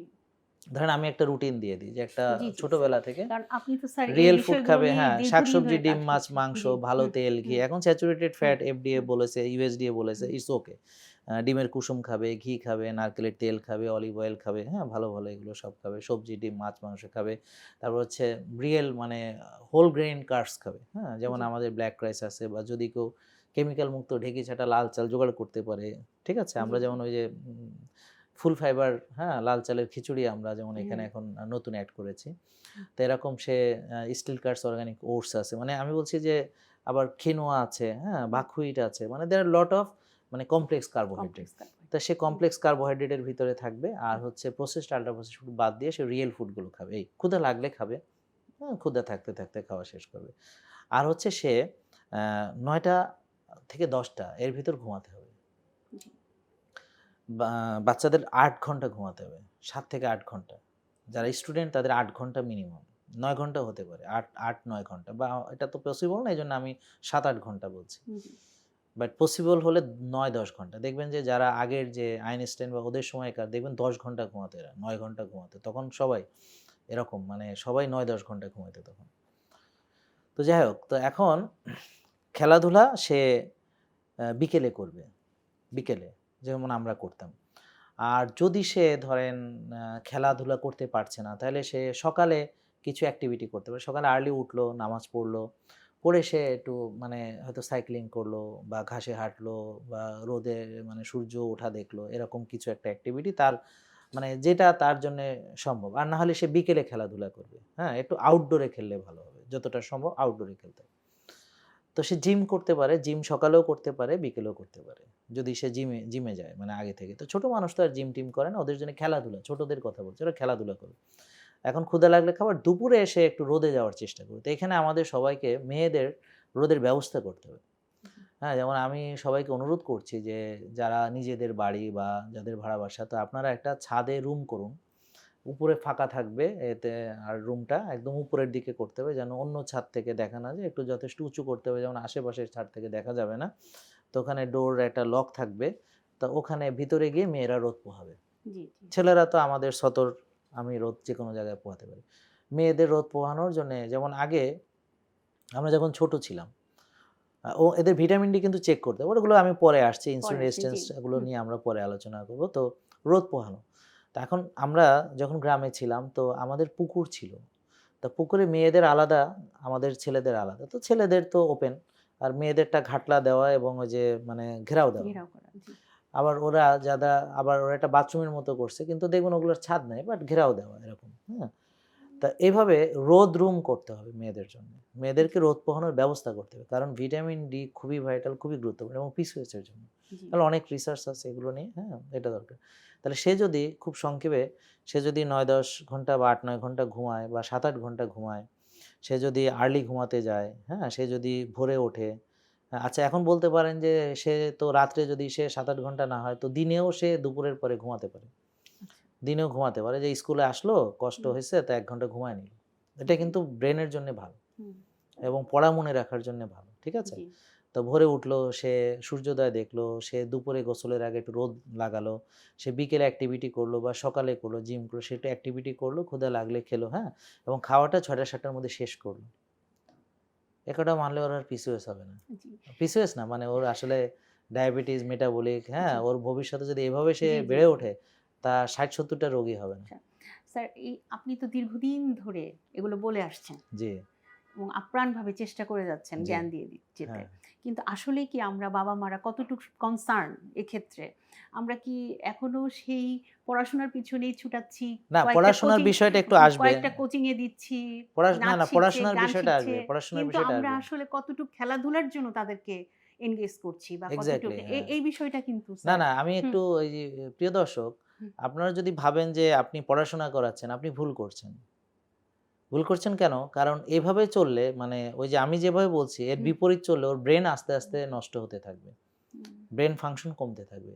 ও ভুলে যাবে, ও মনে থাকবে না, ও পড়বে, ভুলবে, মনে থাকবে না এবং ও আরো স্ট্রেসে পড়ে যাবে। বুঝতে পারছেন? এভাবে সে আরো, আরো তার মেধা বিকাশ ক্ষতিগ্রস্ত হবে। জি, হ্যাঁ? এবং এর সঙ্গে ADHD আসবে, হ্যাঁ? Hmm, attention deficit hyper active disorder, যেটার সঙ্গে সরাসরি লিঙ্কড হচ্ছে আপনার প্রসেসড আল্ট্রা প্রসেসড ফুড, হ্যাঁ? হাই সুগার যেকোনো কিছু, যেকোনো, হ্যাঁ? ফ্রুক্টোজ হতে পারে। High hmm, fructose corn syrup দিয়ে যেগুলো আমরা বানাচ্ছি সেটা হতে পারে, হ্যাঁ? তারপর যে চিনিগুলো আমরা ব্যবহার করি, অ্যাডেড সুগার যেগুলোতে ব্যবহার করি সেটা, ইনফ্ল্যামেটরি খাবার যেগুলো, হ্যাঁ? জি, সবকিছু এটা। সঙ্গে অবশ্যই রাত জাগা, সঙ্গে অবশ্যই ব্যায়াম না করা, হ্যাঁ? ইত্যাদি। জি, এবং এটা তার কি করছে, ওর মেমোরি কনসলিডেশন এটা একটু বলা দরকার হুম, এই কারণে যেহেতু আপনি বললেন। হুম, প্রিয় দর্শক, এইখানে আসলে আমাদের লাইফস্টাইল নিয়ে আসলে মূল কথা হচ্ছে। পিসিওএসটা যদি আমি ভালো রাখতে চাই, দেখেন ওর যে মেমোরি, এখন আপনি যেটা বললেন যে ওকে আমরা মানে টিউশনি দিলাম বা প্রাইভেট দিলাম, স্কুল দিলাম, পড়ার চাপ দিলাম, কোচিং দিলাম। খেয়াল করেন। এত কিছু কেন দিচ্ছি? ও যেন পড়াশোনায় ভালো করে, তাই না? জি, মজার ব্যাপার হচ্ছে ওকে মেমোরিটা কনসলিডেশন সারাদিন যা শিখলো এটা কখন কনসলিডেট হয় মেমোরিটা? এটা হচ্ছে রাত ১০টা থেকে ২টো ঘুম, ডেল্টা স্লিপ, তখন এটা মেমোরিটা হয়, স্টোর হয়। তো এখন ওই সময় সে ঘুমালো না। তাহলে এই সারাদিনের সব কিছু বৃথা গেল না? জি, আরেকটা বিষয় হচ্ছে এক্সারসাইজ সরাসরি মেমোরির সাথে সম্পর্ক। ধরেন আমার মোটর ফাংশন। তো যাদের চলাফেরা নেই, গাছ, ওর কিন্তু ব্রেন নেই। তাহলে জি, যে জিনিসের চলাফেরার দরকার হয় না তার কোনো ব্রেন নেই। তো মোটর ফাংশন, চলাফেরা, আমি যেমন ২ পায়ে আমি ব্যালেন্স করে আছি দাঁড়ালে, তাই না? এটার জন্য তো আমার সার্বক্ষণিক আমার কিন্তু বাতাসের চাপ আছে, হ্যাঁ? আমি কিন্তু ব্যালেন্স করছি। এখন আমার কাছে এটা নরমাল মনে হয়। যেমন ধরেন যারা সাইকেল চালায় এটা তার কাছে নরমাল মনে হয়। কিন্তু যে চালায় না ওকে তো ব্যালেন্স ১ম এ আগে শিখতে হয়। ও তো নাহলে পড়ে যায়, তাই না? ঠিক একই রকম আমরা যেমন যখন ছোট ছিলাম তো আমরা তো দাঁড়াতে পারতাম না, পড়ে যেতাম। তারপর আমরা হামাগুড়ি দিলাম, তো আমরা হাঁটা শিখলাম। তো এখন আমি হাঁটতে পারি, তাই না? কিন্তু এই হাঁটছি যে আমি কিন্তু সারাক্ষণ ব্যালেন্স করছি। ব্রেইন কিন্তু ব্যালেন্স করছে সারাক্ষণ। তাহলে আমি হাত নাড়াচ্ছি এটা ব্রেইনের কাজ হচ্ছে। আমি যখন গাছের মতো থাকবো তখন ব্রেইনও হয়ে যাবে নাই। জি। মানে আমার যত খেলাধুলা থাকবে ততই আমার ব্রেইন ফাংশন, অ্যাক্টিভিটি এগুলো ভালো থাকবে। আর আমার যে মেমোরি কনসলিডেশন হবে ঘুমের ভিতরে তাহলে কি হলো? একে তো মেমোরি শার্প থাকলো না, ভোঁতা হয়ে গেল। আরেকদিকে আমার মনেও থাকলো না। তাহলে আমি যে সারাদিন পরিশ্রম করলাম, করে এত কোনো লাভ হইল না। ব্যাপারটা বুঝতে পারছেন? জি, তো এই গার্ডিয়ানদের এই জিনিসটা ভালো এটা করে বুঝতে বোঝাতে হবে। এইটা ভালো করে বুঝতে হবে যে তাহলে ওরা বুঝবে যে এদের খেলাধুলা দিতে হবে কেন? আর এদের ঘুমাতে দিতে হবে কেন? যখন সে এই রুটিন ফলো করবে এবং বিলিভ মি বোন আমাদেরকে কয়েকটা জেনজি ফলো করে, হ্যাঁ? ওরা এখন সব পরীক্ষায় ফার্স্ট হচ্ছে। এবং সে নিজে, নিজে দেখে, দেখে হ্যাঁ? একটা মেয়ে আসছিল ওর খালামণিকে নিয়ে আসছে। ওরা ২ জন ফলো করে। ও আগে রেজাল্ট অত ভালো হতো না, হ্যাঁ? ওর সমস্যা ছিল অনেক। ওর সাক্ষাৎকার আছে আমাদের এখানে। ও এখন এমনিতেই ফার্স্ট হয়। কেন ফার্স্ট হয়? কারণ ও খাচ্ছে কোন খাবার যেটা তার ব্রেন ভালো মানে গঠন করছে। ভালো, ভালো চর্বি, হ্যাঁ? সেগুলো খাচ্ছে। তারপর হচ্ছে ভালো প্রোটিন খাচ্ছে, হ্যাঁ? ভালো আপনার কার্বোহাইড্রেট খাচ্ছে বা ফাইবারযুক্ত খাবারগুলো খাচ্ছে। তো এখন তো তার এগুলোই দরকার। এখন তার অ্যাক্টিভিটি আছে, তার ভালো ঘুম আছে, তার রোদের আলোতে সে যায়, তার ভিটামিন ডি লেভেল ভালো আসছে, হ্যাঁ? এখন সে একটা ডিসিপ্লিন মেনে চলে। এর বাইরে সে যায় না। ও যা পড়ে তাই মনে থাকে। এখন ও তো ফার্স্ট হওয়ার জন্য কোনো চেষ্টা করা লাগে না। ও এমনি হয়। কারণ বাকিরা তো প্রসেসড ফুড খায়। জি, বাকিরা তো রাত জাগে। বাকিরা তো অ্যাক্টিভিটি করে না। তো ও তো এখন ওদের তুলনায় এমনিই অনেক ভালো। আমরা এই জিনিসটা বুঝি না আসলে প্যারেন্টসরা যে এখন সে হয়তো ভালো রেজাল্ট করছে কিন্তু ইনডিসিপ্লিন লাইফ লিড করে সে ভালো রেজাল্ট করলো। কিন্তু এইটা কতদিন সে ধরে রাখতে পারবে? অনেক কিন্তু দেখা গিয়েছে যে ঝরে পড়ে ছোটবেলায় যায়। ভালো করে কিন্তু ঝরে বড় পড়ে হলে যায়। কিন্তু মূল বিষয়টা কিন্তু আমরা আসলে তখন এবং ও জানি না। এখানে বোন আরেকটা বিষয় আছে। পিসিওএস এর আরেকটা কারণও এখানে আছে। সেটা হলো কি সে যখন রেজাল্ট ভালো করে হুম, তার একটা চাপ তৈরি হয়। হুম, তাকে এরপরেও রেজাল্ট ভালো করতে হবে, এরপরেও রেজাল্ট ভালো করতে তার ভিতরে একটা চাপ তৈরি হয়। তখন সে দেখা গেল আগে তো এখন তো তার মনে থাকতেছে না। একটা পড়া কয়েকবার করে পড়তে হচ্ছে, হ্যাঁ? হুম, এখন তার ব্রেন আর ওখানে নিতে পারছে না। চাপটাও সে অনেকদিন ধরে নিতে পারছে না। তো এইভাবে যখন তার ওই যে মেটাবলিজমটা নষ্ট হতে থাকে, তার ওদিকে পিসিওএস হতে থাকে, এখানে কিন্তু তার মন ওদিক থেকে খারাপ হচ্ছে। তখন সে কিন্তু এখানে ও অনেক প্রেশার নিচ্ছে। মানে ওই রেজাল্ট করতে সে এখন অনেক প্রেশার নিচ্ছে এবং একটা সময় গিয়ে সে আর পারছে না। যতই চেষ্টা করছে সে তখন ফেইলিউর মানে ওই ওর কাঙ্ক্ষিত রেজাল্ট পাচ্ছে না। এটা তাকে একেবারে ডিপ্রেশনের শেষ পর্যায়ে নিয়ে যায়। বুঝতে পারছেন? এবং জি, এটা ঘটবেই, ঘটবেই। হ্যাঁ? এটা মানে obvious। তো এইজন্যে বেটার হলো যে আমি যাই রেজাল্ট করছি না কেন, আমার যদি ডিসিপ্লিন ঠিক থাকে আমি এটা চলবে চলুন। এবং যত দিন যাবে আমি ভালোর দিকে যাব। হ্যাঁ? এবং রিসেন্ট কিন্তু স্যার কতগুলো ঘটনা ঘটেছে যে খুব ইয়াং বয়সের অনেক তরুণ ডক্টর বলেন, ইঞ্জিনিয়ার বলেন, ভালো, ভালো মেধাবী ওরা কিন্তু সুইসাইড মারা করেছে, যাচ্ছে, সুইসাইড সুইসাইড করছে, করেছে। হতাশাগ্রস্ত হয়ে যাচ্ছে। ডাক্তার হুম, তো কয়েকদিন আগে হুম, সুইসাইড করলো। একজন তো ছাদ থেকে পড়ে গেল। হুম, there are lot of things হুম, হুম, হ্যাঁ? একটা ভার্সিটির ছেলে, হ্যাঁ? হুম, ছাদ থেকে পড়ে গেল। তো এরকম এমনকি যারা মানে আমরা তো ভেতরের খবর জানি না, হ্যাঁ? হুম, যাদেরকে আমরা রোল মডেল ভাবি, হুম, যাদেরকে আমরা দেখি যে সে জিম-টিম করছে, খুব হুম, ফিটনেস, তারাও এরকম করছে। হুম, তো ওই যে মানে ভেতরের অবস্থা তো আর আমরা বাইরে থেকে বুঝতে পারছি না। হুম, তো ভেতরে কিন্তু তারা মানে খুবই সাফার করছে আরকি। সাফার করছে। তো এখন আমি একটু আসছি স্যার যখন একজন মেয়ের পিসিও হয়েই গেল, সে তো একজন গাইনোকোলজিস্টের কাছে গেলেন। একটু আগেই বললেন। হুম, তো সে ফসল চাচ্ছে হুম, কিন্তু জমিটা তো প্রস্তুত না। হুম। সেক্ষেত্রগুলাতে কি করণীয় আসলে? হ্যাঁ, আমরা আসলে আপনার সকল ডাক্তারদের প্রতি সম্মান হুম, রেখেই আমি বলছি যে, এই অনুষ্ঠানটি আসলে সকল ডাক্তারদেরই দেখা উচিত। বিশেষ করে যারা এই ধরনের রোগী ডিল করেন। আর আমার আ আমি তো মানে অনেকদিন আমি নিজে হাতে ডেলিভারি করিয়েছি, হ্যাঁ? জি। আ আমি ২০০২ সাল থেকে প্রায় ৮-৯ বছর আমি আমি আমার হাতে ডেলিভারি করাইতাম নিজেই। তো অনেক দিন। তারপরে ১৯ বছর কিন্তু আমি এই যে সিজার করেছি, স্টেকটমি করেছি এবং নিউনেটাল ম্যানেজমেন্ট করেছি। তো অনেক ধরনের যারা গাইনিতে আছেন, তো এদের সাথে আমার অনেক ভালো সম্পর্ক। হ্যাঁ? আমাদের মলয় স্যার আছে, আমাদের মাহবুবা আপা আছেন, আমাদের সুমি আপা আছেন। এরকম আরো অনেকের নাম বলতে পারবো। আবার কার নাম মনে থাকলো না কেউ মন খারাপ করেন না। হুম, তা উনারা আমাকে ভীষণ পছন্দ করেন এবং উনাদের ওই রোগীগুলা মানে এগুলা আমাকে পাঠান। জি, বা আগে যখন আমি এগুলো প্র্যাকটিস করতাম তখন জেস্টেশনাল ডায়াবেটিসের রোগীগুলো উনারা আমাকে পাঠাইতেন এবং আমি এরকম অনেক রোগী তাদের without insulin, without any medication তাদের সুন্দরভাবে বেবি হয়েছে, হ্যাঁ, নরমালি হয়েছে, হ্যাঁ, অথচ জেস্টেশনাল ডায়াবেটিস অন্যরা বলছিল তাকে ইনসুলিন দিয়ে দিতে হবে। কিন্তু এটা হয়েছে। তো এরকম তারা আমাকে অনেক পছন্দ করেন। তা আমি বলব যে আপনারা যারা এই প্র্যাকটিসের সঙ্গে জড়িত তারা একটু এই ভিডিওটা দেখবেন। হ্যাঁ? এবং মূল কথাটা হচ্ছে যে তাদেরকে যদি আপনি লাইফস্টাইল মডিফিকেশন না দেন, তাহলে কোনো ট্রিটমেন্ট কাজ হবে না। যেমন ধরেন মেটফর্মিন আসলে আপনার ওই যে ইনসুলিন রেজিস্ট্যান্সকে রিভার্স করতে পারে না। আর পিল হচ্ছে মানে ওটা হলো ডাউন স্ট্রিমের চিকিৎসা। যেমন ধরেন আপনার ম্যালেরিয়া হলো আমি জ্বরের ওষুধ দিলাম। আপনি ওষুধ খেয়ে জ্বর কমালেন। কিন্তু ম্যালেরিয়ার ট্রিটমেন্ট করলেন না। আপস্ট্রিম হলো মানে আমার মূল রুট কজটা কি? তো এইজন্যে রুট কজ আপনাদের রুগীদেরকে বোঝার জন্যে আপনারা ইনসুলিন রেজিস্ট্যান্সটা টেস্ট করাতে হোমায়ার।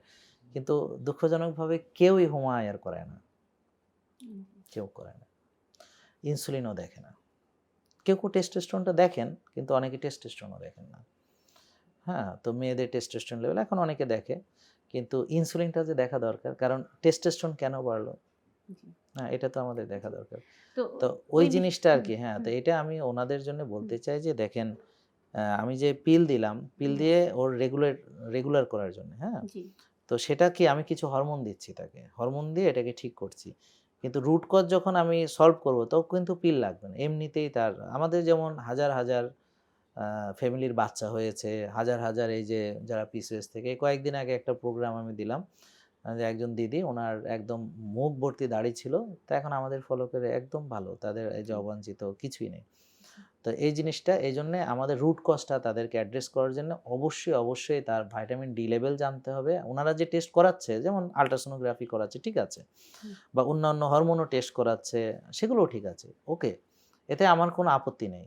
কিন্তু উনারা যেন সাথে হোমা আইয়ারটা করায় বা হোমা আইয়ার যদি নাও করায় ইনসুলিন খালি পেটে কত সেটা যেন দেখে। হুম, এটা হলো আমার তাদের প্রতি একটা অনুরোধ। হুম, আর অবশ্যই যখন রুট কজ বুঝবে তখন কিন্তু তাকে অবশ্যই ইনসুলিন কমানোর পরামর্শ দিতে হবে। এখন ইনসুলিন আর এই যেটা হোমায়া সেটাও কমানোর পরামর্শ দিতে হবে। তো এখন এইটা পরামর্শটা কি? এটা নিয়েই আমরা আগে কথা বলব। তারপরে আমরা উনাদেরকে বলব যে জি। আপনারা এটা করতে তো পারেন। ওই পরামর্শটাই বলতে চাচ্ছি স্যার যে জমিটা যে প্রস্তুত করতে হবে, হুম, হুম। তো কিছু তো স্টেজ আছে। হ্যাঁ, সে হ্যাঁ, হ্যাঁ। কিভাবে সে শুরু করবে? জমিটা যে প্রস্তুত করবে সে, যে থ্যাংক ইউ। ফসলটা এটা ফলবে। হ্যাঁ, হুম, এটাই আরকি। তো হুম, এখন আসলে তার আগে বুঝতে হবে যে আপনি যদি লাইফস্টাইল না মানেন, আপনি মেটফর্মিন মানে দিয়ে কোনো লাভ হবে না অথবা অন্য কোনো ওষুধ দিয়ে কোনো লাভ হবে না। আর আপনি যেটা বলতে চাচ্ছেন যে ইনফার্টিলিটির ক্ষেত্রে, হ্যাঁ? আপনি ওভুলেশন ড্রাগ দেন, যাই করেন। এরকম আমরা অনেকেও দেখেছি যে তারা এভাবে হয়তো কনসিভ করেছে কিন্তু একটোপিক হয়েছে, হুম, হ্যাঁ? আবার হয়তো মিসক্যারেজ হয়েছে, হ্যাঁ? এরকম আইভিএফ করাইছে, তারপরেও সেম মিসক্যারেজ হয়েছে। এরকম অনেক আপনি যেটা বললেন জি, আরকি, জমি কি হুম, করে প্রস্তুত হুম, করব? তো জমি প্রস্তুত করার আগে ওই যে মূল জিনিসগুলো আমাকে বুঝে নিলাম। বুঝে নিয়ে এখন ইনসুলিন কমাতে হবে, হোমায়ার কমাতে হবে। এটা কি করে কমাবো? জি, এটা কমালে তো আমার টেস্টোস্টেরন কমে যাবে। কমে জি, গেলে তো তার ঝামেলা শেষ। হুম, জি, তাতে আর কোনো সমস্যা নেই। হুম, তাহলে এটা কমানোর জন্য ১ম হচ্ছে আমরা স্টেপ 1 যে আগে মাইন্ড সেট করতে হবে যে আমি আ নিজেকে পরিবর্তন করতে হবে। জি, ১ম এ এইভাবে চিন্তা করতে হবে যে আমি এতদিন যেভাবে চলেছি সেটার পরিণতি আজকে আমি এই। তার ভিতরে আমি মন খুশি মতো খেয়েছি। আমি কখনো ডিসিপ্লিনের তোয়াক্কা করি নাই। কখনো নিজেকে ওইভাবে সময় দেই নাই বা যতটা পড়াশোনায় দিয়েছি বা কেউ তো এই সময় চাকরিও করে, হ্যাঁ? চাকরি-বাকরি করেছে। এরকমও আছে যারা চাকরি জি, করছে। বিয়ে হয়েছে ২ জনেই চাকরি করছেন। ক্যারিয়ার ডেভেলপমেন্টের দিকে ফোকাস করেছি। কিন্তু নিজের দিকে তাকাইনি। তো এটা আগে মাইন্ডসেট করতে হবে যে আমি একটু আমার দিকে তাকাবো। শুরুটার ১ম এই করতে হবে কি যে আমাকে জাঙ্ক ফুড-টাড এগুলো বাদ দিয়ে দিতে হবে। এটা চিনতে হবে যে কোনটা জাঙ্ক ফুড। তো এই ব্যাপারে তো এখানে আলোচনা করলে অনেক হবে। সহজ এক্সাম্পল হলো যেগুলো প্যাকেটে পাওয়া যায়, যেগুলো বাজারে পাওয়া যায়, যেগুলো ঘরের বাইরে সেগুলো। আর অবশ্যই তাদেরকে যাদের ইনসুলিন বেশি আছে, আমি তখন হোমায়ার করালাম, হ্যাঁ? ভিটামিন ডি করালাম। তো এগুলো আমি দেখলাম যে তার ইনসুলিন বেশি আছে। তখন আমি তো মানে ইনসুলিনটা থাকতে হবে ৪-৫, ৭ এর নিচে থাকতে হবে, হ্যাঁ? অর্থাৎ ৬ পর্যন্ত। তো আমি দেখেছি অপটিমাল হলো ৩, ৪, ৫ এর ভিতরেই থাকে যারা আমাদেরকে মানে। আর হোমায়ার থাকতে হবে ওই ১ বা ০.৫ থেকে ১.৫ এর ভেতরে এই। এখন আমি তার পেলাম, কথার কথা বলছি যে হোমায়ার হচ্ছে ৬। হুম, তাহলে এখন কমাবো কি করে? প্রথমে হচ্ছে আমাকে এই যে তার ইনসুলিন, এটা সরাসরি চিনির সাথে রিলেটেড। এখন সে ভাত খেলেও ইনসুলিন বাড়বে, রুটি খেলেও ইনসুলিন বাড়বে, ফল খেলে বাড়বে, দুধ খেলে বাড়বে, চিনি খেলে বা জাঙ্ক খেলে তো বাড়বে, ঠিক আছে? এখন আর টেনশন করলে বাড়বে, রাত জাগলে বাড়বে। তাহলে আমাকে এই কটা জিনিস আগে বাদ দিতে হবে। ঠিক আছে? তো এটা হলো শুরু। তাহলে সে একটু ঘুমানোর চেষ্টা, ঘুমানো তো একটা ইজি ব্যাপার। মানে যদিও ইজি না, বাট মানে এটা একটা ইজি ডিসিশন যে ব্যায়াম করতে বললে সে এখন করতে রাজি হবে না, কারণ শক্তি নেই। জি, বুঝতে পারছেন? কিন্তু সে কিন্তু চাইলে রোদ লাগাতে পারে এই সময়। তা আমি যখন আমি ওইদিনও একটা এরকম মেয়েকে নিয়ে ডিল করলাম। তো ও তো ব্যায়াম-ট্যায়াম কিছুই করে না। মানে ওর ফ্যামিলি থেকে অবজেকশন দিচ্ছে। স্যার লড়তে চায় না, ব্যায়াম করে না, হ্যাঁ? ঘুমাইতে চায় না, রাত জেগে থাকে। বুঝতে পারছেন? আর যেখানে বসে সেখান থেকে উঠতে চায় না। এরকম প্রবলেম। জি, তা আমি ওকে শুধু একটাই পরামর্শ যে, "মারে তুমি এই ১ টা মাস তুমি শুধু ওই যে খাবার তোমাকে নিষেধ করছি শুধু এটা খেও না।" জি, তাহলে এখন ভাত বন্ধ, রুটি বন্ধ, ফল, দুধ এগুলো সব বন্ধ, চিনি জাতীয় খাবার বন্ধ, জাঙ্ক বন্ধ, প্রসেসড, আল্ট্রা প্রসেসড ফুড বন্ধ। তাহলে সে খাবে কি? তো সে খাবে হচ্ছে সবজি, যতটা পারে ন্যাচারাল, ডিম, ভালো মাছ, মাংস, রিয়েল ফুডগুলো খাবে। ভালো তেল, ঘি, নারকেলের তেল। তারপর তার স্পিরুলিনা একটা মানে খুবই ভালো রেজাল্ট। এই যে আমাদের যারা পুষ্টিবিদ ডিল করছে বলছে, "স্যার পিসিওএস ওদের স্পিরুলিনা যে কি কাজ করে?" তো এখন স্পিরুলিনাটা আসলে অর্গানিক স্পিরুলিনা যদি আপনি খেতে চান, এটা আসলে আমাদের কাছে আছে খোলা প্যাকেট। এটা পানিতে গুলায় খেতে হয়। এটা একটু মানে স্বাদটা অতটা ভালোও না। আর ঘ্রাণটাও একটু অনেকে নিতে পারে না। নিতে হ্যাঁ? পারে না। জি, তো কিন্তু যারা ১ম দিকে হয়তো পারেনি, কিন্তু ডাবের পানির সাথে মিশায়ে খেলে কিন্তু অনেক মজাই মজা লাগে। লাগে। জি, স্যার। তো এখন এইটা যারা পেরেছে, হুম, ১ম এ হয়তো ভালোবাসেনি, পরে অনেক ভালোবেসেছে। জি, আর খুব বেশি ভালোবাসতে হবে না, একটু মানে সুস্থ হবো মনে করে কপাত করে খেয়ে নিতে খেতে হবে। হবে। জি, তারপর হচ্ছে হলুদ, টারমারিক, জি, খুবই ইম্পোর্টেন্ট এটা। আমরা বলি ওদেরকে কোকোনাট অয়েল ১ চামচ এবং একটু কুসুম গরম পানি, অনেকেই বুঝে না। কুসুম গরম মানে অনেক গরম না, ডিমের কুসুমের মতো গরম, মানে একটু গরম, খুবই কম জি, গরম, হ্যাঁ? তো এই কম গরম পানিতে সে একটু হলুদ, ওই অর্গানিক হলুদ হতে হবে। ওই যেটা আমাদের কাছে আছে, হ্যাঁ? অর্গানিক হলুদ এবং সাথে কার্কুমিন থাকতে হবে। নাহলে এবং পিপারিন সাথে থাকতে হবে। মানে দুটো মিলে হয়। মানে কার্কুমিন অ্যান্ড পিপারিন। মানে গোলমরিচের নির্যাস যেটা। জি, মানে কার্কুমিনটা হচ্ছে হলুদের কম্পোনেন্ট আর পিপারিনটা হচ্ছে গোলমরিচের গোলমরিচ। জি, কম্পোনেন্ট। এটাকে বলে ফাংশনাল ফুড, হ্যাঁ? জি, আর এই যে ফাংশনাল যে বায়ো অ্যাক্টিভ ইনগ্রেডিয়েন্টস, এগুলোকে বলে বায়ো অ্যাক্টিভ ইনগ্রেডিয়েন্টস। তো আমি যদিও মেডিকেল টার্ম ব্যবহার করতে চাচ্ছিলাম না, মানে তারপরেও একটু বলা। তো এইটা, তারপর যেমন ধরেন চিয়া সিড, তার ফাইবারের ইয়েটা মেটাতে হবে। তারপর বুলেট কফি, অনেকে তখন তো আর ভাত খাচ্ছে না, রুটি, ফল, দুধ খাচ্ছে না, তো এনার্জি তার ঘাটতি হয়। বুলেট কফি খুবই ইম্পোর্টেন্ট। তো এখানে এমসিটি থাকে, হ্যাঁ? কোকোনাট অয়েল থাকে, ঘি থাকে। তো এইটা আবার যারা মজা পায় তরুণ প্রজন্মের, ওরা কিন্তু খুবই পছন্দ করে। খুবই পছন্দ করে। বুলেট কফি খেলে ওর দেখা গেল সারাদিন ও কাজ করতে পারতেছে।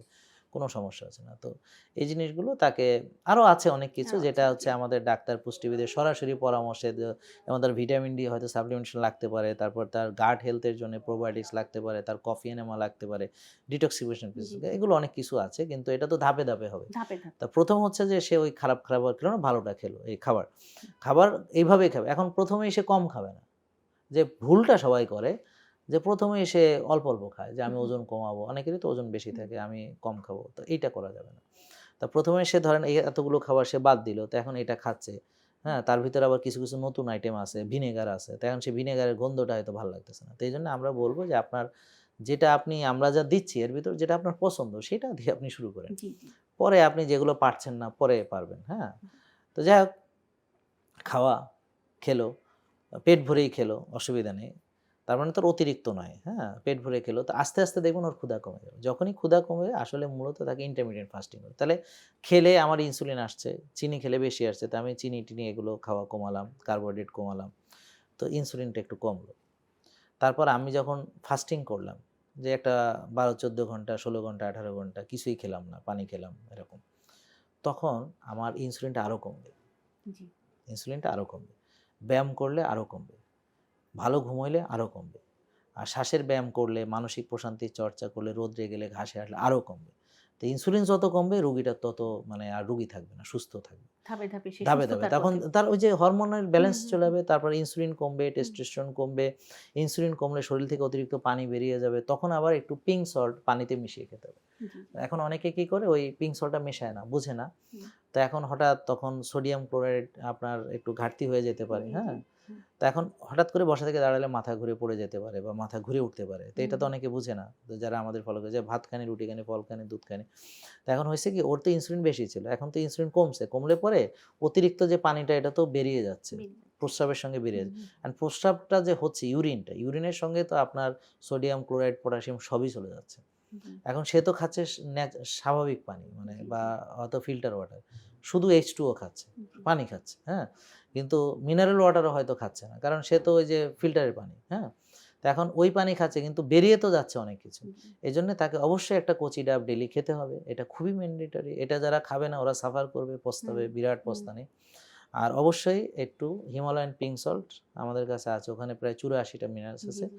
অল্প একটু হিমালয়ান পিঙ্ক সল্ট যখনই পানি খাবে এটার সঙ্গে একটু খাবে।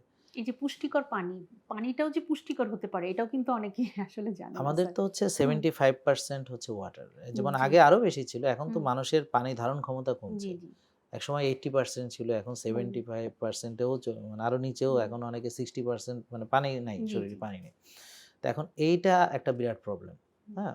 আমরা এটা বুঝি না। হুম, তো এখন পানিটা হচ্ছে যে আমরা ধরেন যদি ফিল্টার না করে খাই তাহলে তো আজকেই আইসিডি-তে যাইতে হবে। হ্যাঁ? হুম, ডায়রিয়া হয়ে বুঝতে পারছেন? হুম, বা আপনার টাইফয়েডও হতে পারে। এখন আমাকে ফিল্টার করাই খেতে হচ্ছে। হুম, এখন আমরা যে আরও সিস্টেম রিভার্স অসমোসিস যে ফিল্টার করি, হুম, এতে একদম ডিস্টিল ওয়াটারের মতো পানি। জি, এখানে কিন্তু কিছুই না। H2O আর কিছু নাই। কিন্তু হুম, আমাদের তো মিনারেল ওয়াটার মানে যেগুলোতে সবকিছু থাকবে, অনেক খনিজ খনিজ উপাদান থাকবে। থাকবে, হুম, এগুলো থাকবে। এগুলো তো আমাদের পাচ্ছি না। হুম, তো এইজন্য আমরা কি করব ডিটক্স ওয়াটার আমার ভিডিওটা প্রিয় দর্শক হুম। কষ্ট করে দেখবেন। এখানে তো বানিয়ে দেখা সম্ভব স্যারের না। অনেক ভিডিও আছে, প্রায় হ্যাঁ, হ্যাঁ, ৩২ হ্যাঁ, টা ভিডিও হ্যাঁ, আছে। ৩২০০ এরও বেশি হয়ে ৩২০০, গেছে। হুম, তো এখন ওই যে ওই ডিটক্স ওয়াটার কি করে বানাতে ভেরি সিম্পল। আর হুম, YouTube এ আরো কত ভিডিও হুম, আছে হুম, ডিটক্স ওয়াটারের। হুম, তা আপনি ডিটক্স ওয়াটারের ভিতরে আমরা কি করব ডিটক্স ওয়াটারের সাথে একটু পিঙ্ক সল্ট খেতে হবে। জি, এটা খুবই ইম্পোর্টেন্ট। তাহলে ওইটাতে হবে কি আমি অনেকটা কাছাকাছি পেলাম আরকি। জি, ওখানে ৮৪ রকম মিনারেলস আছে, হুম, হ্যাঁ? সোডিয়াম ক্লোরাইড তো আছেই, হ্যাঁ? হুম, সবকিছুই আছে। হুম, আর ডাবের পানিটাতে ওই যে আরো যে ইলেক্ট্রোলাইটের তা এইটা হলো টোটাল কম্বিনেশন। জি, এটা হলো কম্বিনেশন। হুম, এটা দিয়ে আমাদের মোটামুটি আর কোনো অসুবিধাই হয় না। জি। তখন ওই এনার্জি লেভেলটাও তার এনার্জি ঠিকঠাক লেভেল শুধু ভালো থাকে না, ও হুম, অনেক হালকা ফিল করে। হুম, ওর শরীর থেকে অতিরিক্ত পানি বেরিয়ে গেল, কিছু ওজন কমতে শুরু করে, হ্যাঁ? হুম, ও খুব ভালো ফিল করে। আর তারপর আস্তে, আস্তে ওর এনার্জি আসতে থাকে। তো ও এখন অনেকক্ষণ পরে খেলেও কোনো কষ্ট হয় না। তো এইভাবে সে যতটা কমফোর্টেবল আস্তে, আস্তে স্পেসিং করবে খাবারটা। হুম, এই সময় তো ওই যে ফাস্টিং এর মাধ্যমে তার ওই যে ইনসুলিন কমবে। তারপর হচ্ছে তার যে টক্সিসিটি সেলুলার সেটা কমবে। তারপর ফাস্টিং এর মাধ্যমে তার ওই যে মানে ইনফ্লামেশন কমবে। জি, ফাস্টিং এর মাধ্যমে তার ওই যে সেলুলার যে ওভারলোড ছিল ফ্যাট সেটা বার্ন হবে। তাহলে কি হলো? তাহলে তো তার সবই ভালো হয়ে যাচ্ছে, তাই না? হুম, হুম, এখন সে যদি ব্যায়াম করে এবং ১ম দিকে না পারলেও পরে এরপরে ব্যায়াম এড হবে। কিভাবে? সে কি করবে? ওই যে যদি রোজা রাখে ইফতারের আগে ব্যায়াম করবে। সামনে জি, তো রমজান জি, আসতেছে, সো এটা রমজান, খুব হ্যাঁ। ইম্পোর্টেন্ট। অনেকের এটা একটা ভুল ধারণা আছে স্যার যে রোজা রেখে ব্যায়াম করব, আমি তো এনার্জি লেভেল হারিয়ে হ্যাঁ, ফেলবো। এটা হচ্ছে কারা? হ্যাঁ, এনার্জি লেভেল হারাবে কারা? হুম, যাদের ইনসুলিন বেশি। হুম, ওরা যদি রোজা রাখে, হ্যাঁ? হুম, ধরেন সেহরিতে তো খুব একটা খাবে হুম, সিরিয়াস। হুম, তারপরে কোনরকম ১২ ঘন্টা পরে সিরিয়াস একটা ইফতার করবে, হ্যাঁ? হুম, তো ও কিন্তু ওর ফ্যাটটা বার্ন করতে পারে না এর ভিতরে। আর হচ্ছে ওর তো ইনসুলিন বেশি। ও তো খাইছে ওরকম খাবার। মানে ইনসুলিন বেশি ছিল। ওই ইনসুলিন বেশি এখন যদি সে ধরেন অনেক ওই সময় ব্যায়াম করতে যায় তো মাথা ঘুরে পড়ে যাবে। ওর তো ইনসুলিন বেশি। বুঝতে পারছেন? তো সুগার ফল করে যাবে তার। হুম, বেশি হুম, ধরেন আপনার একটা প্রিয় দর্শক বোঝানোর জন্য ধরেন একটা ইনসুলিন দেয় এমন রোগী। হুম, হ্যাঁ? তাহলে যে ইনসুলিন ব্যবহার করে সে ইনসুলিন দিল কিন্তু খেলো না। হুম। ১৫, ২০, ৩০ মিনিট। এরপরে সে সে মাথা ঘুরে পড়ে যাবে। পড়ে যাবে। জি, কেন? হাইপোগ্লাইসেমিয়া। হুম, তো এখন ওর তো ইনসুলিন বেশি না। হুম, এজন্য তো সে বারবার খেতে হবে। এখন তো ইনসুলিন বেশি। এখন সে খালি পেটে যদি ব্যায়াম করে মাথা ঘুরে পড়ে যাবে। বুঝতে পারছেন? তো এজন্য আগে ইনসুলিন কমাতে হবে। আচ্ছা। যখন ইনসুলিন কমবে তখন সে খালি পেটে ব্যায়াম করলে কি হবে জানেন? ওর ভিতরে জমে থাকা চর্বি যেটা কোষে ওভারলোড করছে ওইটা বার্ন হবে। এবং এর আচ্ছা। সঙ্গে কিন্তু ফ্যাটি লিভারও জড়িত। নেক্সট প্রোগ্রামে আমরা ফ্যাটি লিভার জি, করতে পারি। ঠিক আছে। ফ্যাটি লিভার নিয়ে করতে পারি। হুম, আসলে কি ওই ৬০-৭০ টা রোগের মূল কারণই এটা। যদিও আমরা আলোচনা PCOS নিয়ে করছি। হুম। কিন্তু সে হ্যাঁ, একই কিন্তু ঘুরে ফিরে এইটা যদি সে ইনসুলিন মানে খায়। তার হুম, ৬০-৭০ টা রোগ থেকে সে বেঁচে থাকবে। জি, জি, জি। হবে না, হ্যাঁ? হুম। তো যেটা বলছিলাম তো এরপরে সে ওই যখন সে আমি কি বলছি ব্যায়াম আগে বলিনি কিন্তু। আগে হুম, বলছি ও ফাস্টিং করলো। হুম, আমাদের তো ধাপ আছে। ধাপ আছে। এখন যদি সে আগেই ব্যায়াম করে খালি পেটে তো হুম, মাথা হুম, ঘুরে পড়বে। হুম, ও তো পারবে না। এজন্য হুম, কি বলছি? এজন্য বলছি যে সে আগে ফাস্টিং করলো, করে এখন সে দেখতেছে আমার তো এনার্জি পাচ্ছি। এনার্জি পাচ্ছে। তাহলে হুম, এখন সে সারাদিন খায় নাই, এনার্জি কোত্থেকে পাইতেছে? হুম, ওই ভেতরে সঞ্চিত যেটা লিভারে হুম, আছে, হ্যাঁ? হুম, বা কোষের ভিতরে আছে, হুম, হ্যাঁ? পেটে আছে, সাবকিউটেনিয়াস ফ্যাট আছে। হুম, তো ওই ফ্যাটটা সে ওই খালি পেটে এখন বার্ন করছে। এখন দেখেন সায়েন্সটা বলি এবার, হ্যাঁ? সায়েন্স হচ্ছে যখন আমি খালি পেটে থাকি সারাদিন এবং আমার ইনসুলিনও এখন কম আছে, তখন আমি ব্যায়াম করলে ফ্যাট বার্ন হবে। তাহলে আমাদের উদ্দেশ্য ফ্যাট বার্ন করা না? জি, ওজন কমানোর উদ্দেশ্য, ফ্যাট বার্ন করার উদ্দেশ্য, তাহলে এটা হয়ে যাচ্ছে। আরও অনেকগুলো মজার ব্যাপার আছে। অটোফেজি অনেক বেশি হয়। যখন আমি এমটি স্টোমাকে ধরেন আমি রমজানে রোজা রাখলাম, ড্রাই ফাস্টিং, হ্যাঁ? হুম, রোজা মানে ড্রাই ফাস্টিং। প্রিয় দর্শক আস্তে, আস্তে আমাদের প্রোগ্রামগুলো দেখতে, দেখতে আপনারা ওয়াটার ফাস্টিং কাকে বলে, ড্রাই ফাস্টিং বা এই ব্যাপারে আমাদের অনেক ভিডিও আছে হুম, ওগুলোও দেখবেন। তো ড্রাই ফাস্টিং করলে এমনি আপনি যদি ওয়াটার ফাস্ট করেন অর্থাৎ পানি খেয়েছেন, কিছু খাননি, শুধু পানি জাতীয় খাবার খেয়েছেন বা এমন খাবার খেয়েছেন যেগুলোতে ক্যালোরি আসেনি। তাহলে ওয়াটার ফাস্টিং এর চেয়ে ড্রাই ফাস্টিং এ ৩ গুণ বেশি অটোফেজি হয়। আর যখন আপনি ওই ফাস্টিং অবস্থায় আপনি এক্সারসাইজ করবেন তা আরও অটোফেজি ত্বরান্বিত হয়। কি? অটোফেজি আবার কি স্যার? হ্যাঁ, সেটা যদি অটোফেজি মানে হ্যাঁ, সাধারণ অটোফেজি। মানুষদের জন্য। হ্যাঁ, হ্যাঁ, সরি আসলে অটোফেজি হ্যাঁ। জি, তো অটোফেজিটা হচ্ছে যে আমরা ধরেন যদি খাই, হুম, তো খাবারটা তো আমার ধরেন ব্যবহার হয়। কিছু হুম, ব্যবহার হয় না সেটা হুম, চর্বি হিসেবে জমা হয়। তারপর কোষে আবার কিছু টক্সিসিটি থাকতে হুম, পারে। আবার আমাদের যখন প্রোটিন সংশ্লেষণ হয় তখন কিছু ডিফেক্টিভ প্রোটিনও তৈরি হয়। তো এই প্রোটিনগুলো তো সেলের ভিতরে থাকে। ওটা তো তার স্কোপ পাচ্ছে না। আর আমরা যখন একটু পর, পর খাই তখন কিন্তু অটোফেজি হয় না। তো এটা জাপানি বিজ্ঞানী অসমী নোবেল প্রাইজ পেয়েছেন এই অটোফেজি আবিষ্কারের মাধ্যমে। উনি পৃথিবীতে এখন নাই কিন্তু উনার যে কর্ম সেটা এখন আছে এবং উনি নোবেল প্রাইজ শুধু পেয়েছেন তাই না, এই অটোফেজি নিয়ে গবেষণা হচ্ছে, ক্যান্সারের চিকিৎসায় অটোফেজি নিয়ে গবেষণা হচ্ছে। তারপর এই যে আমাদের যে মেটাবলিক যে ডিজিজগুলো আছে এগুলোতে অটোফেজির মাধ্যমে ভালো হচ্ছে। তাহলে অটোফেজিটা হলো আত্মভক্ষণ।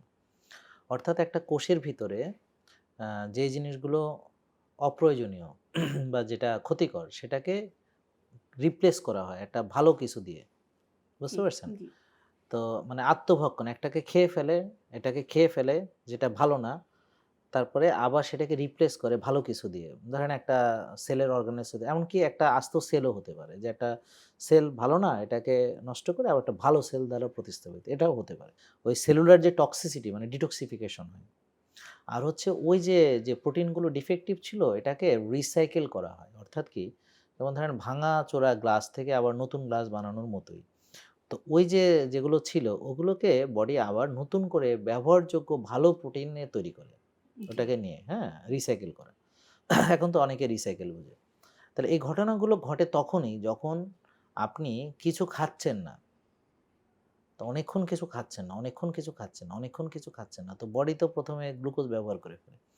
এরপর করে খাইছে, গ্লাইকোজেন ভাঙা শুরু করে। তো লিভারে গ্লাইকোজেন থাকে, মাসলে এখন গ্লাইকোজেন যখন ডিপ্লেট হয়, তখন সে খোঁজে কোথায় আর কি আছে। তখন সে ওই সঞ্চিত ফ্যাট ব্রেকডাউন করে। তারপর ওই যে প্রোটিন ওখান থেকে নিয়ে ওটাকে বলে যে, "এখন আমার কোথায় কি খাবার আছে?" এবার খোঁজা শুরু করছে। তখন ওরা যে দেখে এটা তো নষ্ট জিনিস, এটা তো আমার দরকার নেই, এটারে মাইরে ফেলো। তাহলে আচ্ছা, এখন তাকে আরেকটা ভালো জিনিস গঠন করো। তো এখন ওই যে এই প্রোটিন কিরে এটা কোত্থেকে? এখন দেখতে পাচ্ছে। এতদিন দেখে নাই কারণ তার প্রয়োজন হয় নাই। সে তো হুম, খাবার খুঁজতে বের হয় নাই। কারণ সে তো ৬ বেলা খায়। তো এখন তার তো আর খাবার খোঁজার দরকার নেই। সে এখান থেকে খায় আর ওখানে আবার জমায়। ব্যাপারটা বুঝতে পারছেন? তার মানে কি? মানে অটোফেজি হবে না যদি আমরা ৬ বেলা খাই বা জি, ৪ বেলা খাই। তাহলে অটোফেজি হওয়ার জন্যে কতক্ষণ সময় দরকার? এটা নিয়ে অনেক ডিবেট আছে। অটোফেজি কিভাবে হয়? এটার অনেক শর্ত আছে। কিন্তু এটা খুব ইম্পোর্টেন্ট। এটা আমাদের এই প্রোগ্রামের সঙ্গেও যায়। কারণ ইনসুলিন কমাতে হলে আমাদের অটোফেজি লাগবে। জি, কারণ ওর তো কোষের ভিতরে শুধু চর্বি জমা তা না। ওর তো ইনফ্লামেশন আছে, টক্সিসিটি আছে। তাহলে এই রোজা হচ্ছে অটোফেজি হবে। না খেয়ে থাকলে অটোফেজি হবে। তো এই অটোফেজিটা ত্বরান্বিত হয় যখন আমি ড্রাই ফাস্ট করি ৩ গুণ বেশি ওয়াটার ফাস্টিং এর চাইতে এবং যখন আমরা ব্যায়াম করব তখন এটা আরো অটোফেজি এবং ব্যায়াম করলে গ্রোথ হরমোন আরো বেশি রিলিজ হয়। বুঝতে পারছেন? ব্যায়াম করলে আবার আপনি জানেন যে এন্ডরফিন, এন্ডোক্যানাবিনয়েডস, হুম, ডোপামিন মানে এগুলো ভালো থাকার হরমোন। যেমন পার্সোনালি আমাকে যদি জিজ্ঞেস করেন আমি যদি খেলাধুলা যেদিন করি না ওদিন মন খারাপ থাকে। আজকে প্রায় ৩-৩.৫ ঘন্টা গেছে, আজকে এমনি আমি অনেক ফুরফুরা, হ্যাঁ? আমার এমনি খুব ভাল লাগতেছে, হ্যাঁ? তো যেদিন আবার খেলি না ওদিন আবার ঘুমটাও অত ভালো হয় না। মানে ব্যায়ামটা যেদিন করি না তো আমার কাছে খারাপ লাগে। তো এটা হচ্ছে একটা কি বল ইউফোরিক একটা মোমেন্ট। খালি পেটে ব্যায়ামের কথা বলছি না, ওইটাই বলছিলাম। তো যাক, তো এখন এই অটোফেজি নিয়ে আরেকটু বিস্তারিত জানাই যে যদি কারো ইনসুলিন বেশি থাকে তার অটোফেজি হবে না। সে যতক্ষণ না খেয়ে থাকে। ইনসুলিন না কমা পর্যন্ত হবে না। কেন? কারণ ইনসুলিন তাকে ওই ফ্যাট বার্নিং করতে দিবে না। ইনসুলিন অটোফেজি হতে দেয় না। আচ্ছা, আপনার যদি সুগার বেশি থাকে, আপনার যতক্ষণ সুগার না কমছে আপনার অটোফেজি হবে না। আমার কথা বুঝতে পারছেন? তাহলে আপনার যদি কর্টিসল বেশি থাকে, আপনার যদি স্ট্রেস বেশি থাকে, হ্যাঁ? আপনার যদি ঘুম না হয়, বুঝছেন? তাহলে অটোফেজি হতে পারে না। তো এইজন্য একটা লোকের যদি অটোফেজি মানে সঠিকভাবে করতে চায়, তার ভালো যেমন ঘুম দরকার, তারপর তাকে মানসিক প্রশান্তির দরকার, আর হচ্ছে তার এই আরেকটা হলো প্রোটিন খাওয়ার সঙ্গে, সঙ্গে কিন্তু অটোফেজি বন্ধ হয়ে যায়। বিশেষ করে যেমন ধরেন আপনি সকালে কিছু খাননি, অনেকক্ষণ ধরে না খেয়ে আছেন। সে ফর এক্সাম্পল আপনি আজকে সারাদিন কিছু খাননি। তাহলে আপনি লাস্ট খেয়েছেন গতকাল ৬টার আগে ধরার জন্য। তো এখন বাজে হচ্ছে ৩টা ২০, হ্যাঁ? তাহলে অনেক ঘন্টা হলো না আপনি ধরেন কিছু খাননি। কথার কথা বলছি। তো এখনো আপনার দেখা গেল অটোফেজি চালুই হয়নি যদি আপনার ইনসুলিন বেশি থাকে বা আপনার যদি সুগার বেশি থাকে। বুঝতে পারছেন? হ্যাঁ? তো এখন ধরেন আপনার যদি ইনসুলিন কমাইছেন তখন কিন্তু আপনার অটোফেজি চালু। কারণ অটোফেজি চালু আছে কি না আছে বোঝার অনেক উপায় আছে। তো যাদের অটোফেজি চালু এরা না খেলেও শক্তিশালী। সারাদিন খায়নি তাও শক্তিশালী। যেমন আমি খালি পেটে ৩-৩.৫ ঘন্টা খেলছি, হ্যাঁ? সো আমার কোনো অসুবিধা হয়নি। অনেকে আছে এর ভিতর কলা খাচ্ছে, এই করতেছে, সেই করতেছে, খেজুর খাচ্ছে, হ্যাঁ? যারা ভালো হেলথি তাদের কথা বলছি। আর অনেকে তো কেক, কোক খাচ্ছে, পাউরুটি খাচ্ছে, ওগুলো আলাদা। তা এই হচ্ছে অটোফেজি, হ্যাঁ? তো এই অটোফেজি চালু না করে পিসিওএস থেকে ভালো হওয়া যায় না। তাহলে পিসিওএস থেকে ভালো হতে হলে তাকে মাস্ট অটোফেজি চালু করতে হবে। এবং যাদের পিসিওএস হচ্ছে তার একটা মূল কারণ হলো তার অটোফেজি বন্ধ। মানে বন্ধ মানে একদম বন্ধ না। মানে অনেকটা বন্ধ। ব্যাপারটা বুঝছেন? বডিতে কিন্তু এরকম না যে সব একসাথে চালু হয়, একসাথে শাটডাউন করে। তা অটোফেজি যদি বলি বন্ধ এটা নিয়ে কেউ ভুল ধরতে পারে, হ্যাঁ? তো আসলে ওরকম না যে একসঙ্গে শাটডাউন হয় তা না। বাট অনেক ক্ষেত্রে বন্ধ। কারণ হচ্ছে কি ওর তো ইনসুলিন বেশি। এইজন্যে। তো যাদের ডায়াবেটিস তাদের অটোফেজি বন্ধ থাকে। যারা ৬ বেলা খায় তাদের অটোফেজি, যারা একটু পর, পর খায় তাদের অটোফেজি বন্ধ। তাহলে একমাত্র অটোফেজি হয় যদি আপনার ইনসুলিন কমাতে পারেন, তারপরে আপনার স্ট্রেস কমাতে পারেন, ঠিক আছে? তারপর হচ্ছে যে আপনি এই গ্লুকোজ লেভেল কমাতে পারেন, ঠিক আছে? এগুলো। তা আর এগুলো সব যখন আপনার থাকবে এবং আপনি যখন অনেকক্ষণ না খেয়ে থাকবেন তারপর গিয়ে অটোফেজিটা আপনার আস্তে, আস্তে হবে। ঠিক আছে? এইটা। তো যে উদাহরণটা দিচ্ছিলাম, ধরেন আপনি সারাদিন এখন কিছু খাননি। খেয়ে এখন আপনি যদি ডিম খান, অটোফেজি স্টপ হয়ে যাবে সাথে, সাথে। এখন আমাদের যেমন সবসময় অটোফেজি চালু রাখারও দরকার নেই। যেমন ধরেন আপনি অনেকক্ষণ না খেয়ে আছেন, এখন ডিমটা আপনার জন্য গুড। আপনি অটোফেজি বন্ধ করলেন, কিন্তু এখন আপনার বডিতে গঠন হবে। এই যে ডিমের সঙ্গে যে প্রোটিন গেল, ডিমের সঙ্গে যে ফ্যাট গেল, এটা ফ্যাটের কাজ করবে। বডির যেখানে, যেখানে গঠন দরকার সেখানে যাবে সে। হ্যাঁ? কোলেস্টেরল যে জিনিসগুলো গঠন করবে, কোলেস্টেরলের অনেক ভূমিকা আছে। যেমন হরমোন ইস্ট্রোজেন তৈরি হয় কোলেস্টেরল থেকে। টেস্টোস্টেরনও তৈরি হয় কোলেস্টেরল থেকে। প্রোজেস্টেরনও তৈরি হয় কোলেস্টেরল থেকে। ভিটামিন ডিও তৈরি হয় কোলেস্টেরল থেকে। তাহলে এগুলো দরকার না? কর্টিসল এগুলো সব তো দরকার। এই যে স্টেরল গ্রুপ অফ হরমোনগুলো তো কোলেস্টেরল থেকে তৈরি হয়। তাহলে এই যে ডিমটা সে খাচ্ছে, এখন তার যখন সে খাচ্ছে তখন সে ভালো একটা খেলো। খেয়ার পরে তার তো ওইটা দরকার হলো, কাজে লাগলো, হ্যাঁ? তার গঠনের জন্য লাগলো। আবার সে অনেকক্ষণ খেলো না। তখন আবার অপ্রয়োজনীয় জিনিসগুলো বডি আবার ক্লিন করে ফেললো, হ্যাঁ? ফ্যাট বার্ন করে ফেললো। তা আবার খেলো। এখন যদি সে অনেকক্ষণ না খেয়েই থাকে সেটা একটা সময় গিয়ে সে বিপদে পড়বে। মানে অটোফেজি সে খুব পছন্দ করলো যে আমার তো খুব বিরাট অটোফেজি হচ্ছে। তা আমি তো অটোফেজি চালায়া যাবো। তো যখন তার আর স্টোর এনার্জি থাকবে না, এটা আমি বলছি পরের কথা। এবং সে যখন অটোফেজি করতে যাবে, ধরেন আপনি এখন শুকায় কঙ্কাল হয়ে গেছেন। এখন আপনি করলেন যে আরো আপনি না খেয়ে থাকবেন, তো আপনি মাথা ঘুরে পড়ে যাবেন। ব্যাপারটা বুঝতে পারছেন? বা আপনার অন্য সমস্যা হবে, এনার্জি ঘাটতি হবে। তাহলে এনার্জি ঘাটতি যেমন করা যাবে না, আবার বাড়তিও ভালো না। তাহলে এটাকে আমাকে ব্যালেন্স করতে হবে। হ্যাঁ? তো এইজন্য আমাদের এই অনেকগুলো ধাপ আছে। তো পিসিওএস এর আমি কয়েকটা ধাপ নিয়ে আমাদের রোগীদেরকে আমরা যাদের ভালো হয়েছে কয়েকটা ধাপ। ১ম ধাপ হলো সে যখন এসেছে আমরা দেখলাম তার হুমায়ের বেশি, ইনসুলিন বেশি, ভিটামিন ডি কম। আর যাদের মনে করি তাদের ফ্যাটি লিভার থাকতে পারে, তো তাদের ট্রাইগ্লিসারাইড বেশি থাকে, এইচডিএল কম থাকে। হ্যাঁ? টিজিএইচ রেশিওটা তার বেশি থাকে। এটা আমরা দেখি। তারপর তাদের হিমোগ্লোবিন লেভেলও দেখা দরকার আছে। কারণ অনেক কারণে মেয়েদের যেহেতু মানে অনেক রকম প্রবলেম। তো মেয়েদের সবসময় কিন্তু হিমোগ্লোবিনটা দেখা দরকার। তো এদের অনেক সময় হিমোগ্লোবিনও কম থাকে। হ্যাঁ? তো যাই হোক, তো এই যে রিপোর্টগুলো আমরা দেখলাম, দেখার পরে তাকে আমরা প্রথমে ওই যে ইনসুলিন কমানোর পরামর্শ দিলাম, হ্যাঁ? ভিটামিন ডি বাড়ানোর জন্য আমরা রোদ্রে যেতে হুম, দিলাম। হুম, তা এই যে ইনসুলিন বেশি, এটাকে আমরা বলি ফ্যাট ডিপোজিশন স্টেট। আচ্ছা। এখন আমি যতক্ষণ তাকে ফ্যাট ডিপোজিশন থেকে ফ্যাট বার্নিং এ আনতে না পারবো, ওর কোনোদিন পিসওএস ভালো হবে না। বুঝতে পারছেন? জি, তাহলে জি। এখন এই ফ্যাট ডিপোজিশন থেকে ফ্যাট বার্নিং স্টেট এ আনতে হলে হুম, এটার নাম হলো ফ্যাট অ্যাডাপ্টেশন। অ্যাডাপ্টেশন জি। এটা কিভাবে করবে সে? এইটাই। হুম, ফ্যাট অ্যাডাপ্টেশন মানে হুম, হলো হুম, আমি আমার তেলে চলি। আচ্ছা। মানে আমি যে তেল জমাইছি এতদিন হুম, সেই তেলে আমি চলি। জি, এটাকে বলে ফ্যাট অ্যাডাপ্টেশন। হুম, এখন ফ্যাট ডিপোজিশন থেকে ফ্যাট অ্যাডাপ্টেশন এ আনতে হলে জাস্ট ইনসুলিনের লেভেলটা কমাতে হবে। আচ্ছা। হ্যাঁ? তাহলে এখন আমি জানি যে ওর ইনসুলিন ১২, কথার হুম, কথা হুম, বলছি। আমাকে এখন ওর ইনসুলিন কমাতে হবে। তা আমি তাকে ভাত, রুটি, ফল, দুধ স্টপ করে তাকে ওই সবজি, ডিম, মাছ, মাংস, যেটা আমরা অলরেডি আলোচনা করলাম। জি, তারপর তাকে বলব যে, "মারে তুমি একটু শ্বাসের ব্যায়াম করো।" হুম, তো শ্বাসের ব্যায়াম করতে বাচ্চারা কিন্তু খুব পছন্দই করে। তো হুম, বিভিন্ন অ্যাপসও আছে, আবার YouTube A there R lot of মানে শ্বাসের ব্যায়াম। 478 এর একেবারে ১ ঘন্টার ভিডিও আছে, বুঝছেন? হুম, উইম হফের আছে, বিভিন্ন রকমের আছে, জি, হ্যাঁ? জি, এবং বিভিন্ন প্যাটার্নের বিভিন্ন ভ্যারাইটিস আছে, হ্যাঁ? হুম, হুম, বুটেক স্কোয়ার ব্রিদিং আছে। দেয়ার আর লট অফ, হুম, হ্যাঁ? ওখান থেকে তার যেটা ভাল লাগে ওরকম করল। তা আমাদের মোট ৮ টি শ্বাসের ব্যায়াম আছে। এটা আপনারা কাইন্ডলি একটু দেখে নিবেন। আমাদের হুম, ওই ভিডিওটি লিংকও এখানে শেয়ার করে দিবে। তো শ্বাসের ব্যায়াম করলো। আর ঘুম ভালো ঘুমের জন্যে সে আর্লি ঘুমালো, হ্যাঁ, এইভাবে।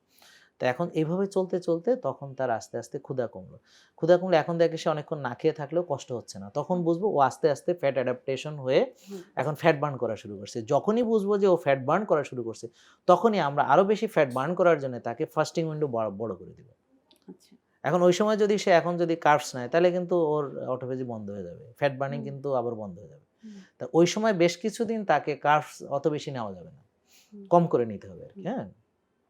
তো এটা হচ্ছে তার রিপোর্টের আলোকে আমাদের পুষ্টিবিদ, ডাক্তার মিলে তাকে এটা আমরা তার রিপোর্ট অনুযায়ী হুম, এনালাইসিস করি।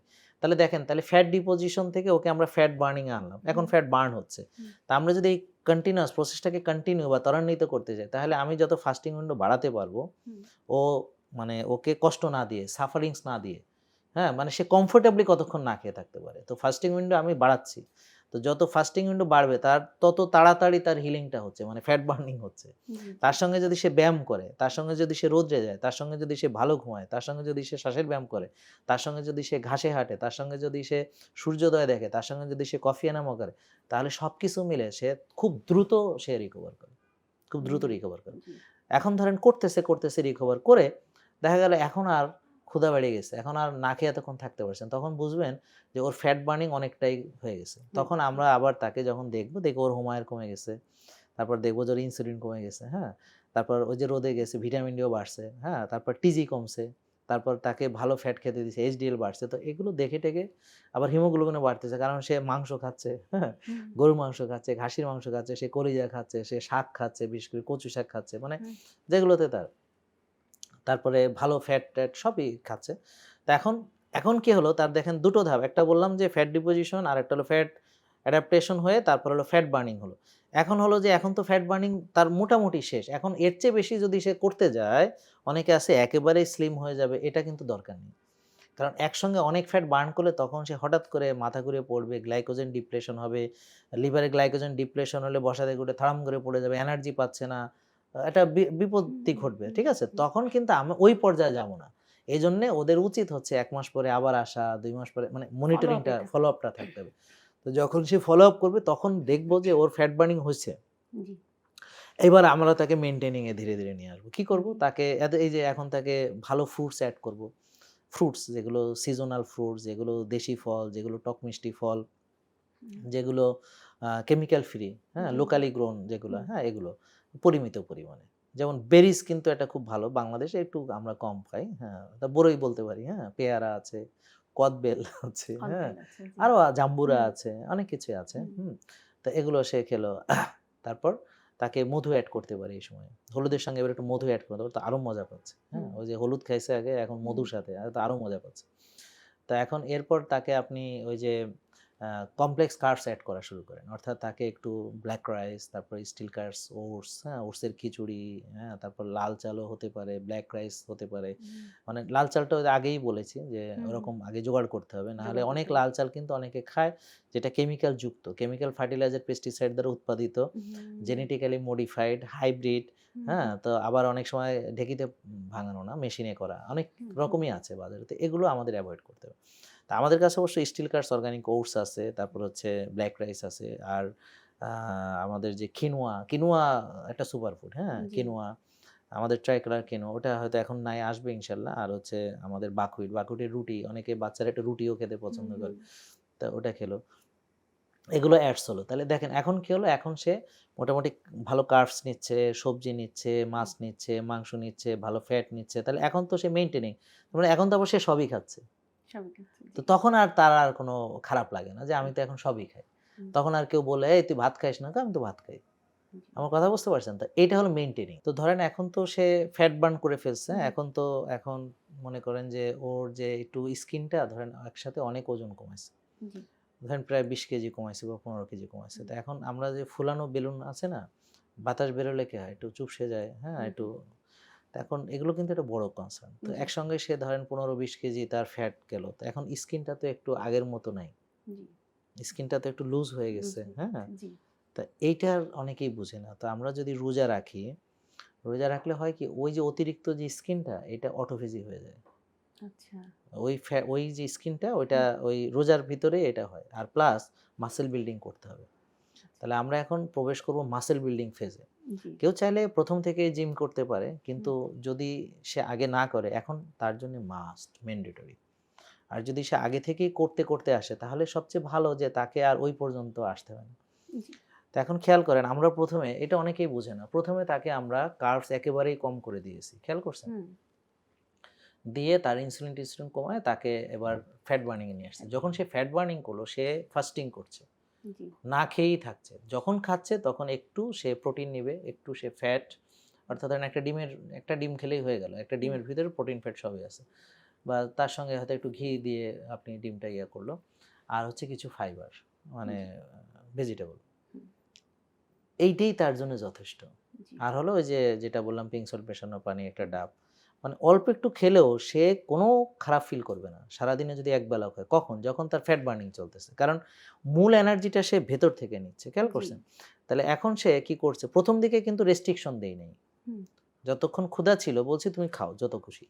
সে হয়তো ৬ টা ডিম খেলো, খাও তুমি ৬ টা ডিম। যদিও বলতেছি কথার হুম, কথা, হুম, এত তো ডিম কেউ খায় না। হুম, ধরেন সে খাইলো মনে করেন হুম, ৬ টা, বা মাংস খাইলো, হুম, সব খাইলো। ঠিক হুম, আছে? দেখবেন যে কয়েকদিন পরে ক্ষুধা চলে গেছে। কারণ ইনসুলিন কমে গেলেই ক্ষুধা কমে যাবে। হুম, যখনই ক্ষুধা কমবে তখনই বুঝবো আমার ওর অটোফেজি চালু হচ্ছে, ফ্যাট বার্নিং শুরু হচ্ছে। তখন আমরা তাকে অনেক, তাহলে দেখেন একটা পর্যায়ে আমি তাকে কিছু কার্বস, সামান্য একদম কার্বস দিলামই না মনে করেন।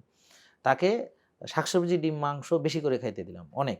এরপরে আমরা সব খাবার কমাইয়া অল্প একটু খাবার আর না খেয়ে থাকার ভিতর নিয়ে আসলাম। এই হুম, সময় কিন্তু তার খরচও অনেক কম। জি, হ্যাঁ? সে কিছুই খেলো না, অল্প খেলো। হুম, এখন যখন সে ওই যে ফ্যাট বার্নিং হলো, এবার তাকে কি করব? প্রোটিন বাড়াতে হবে।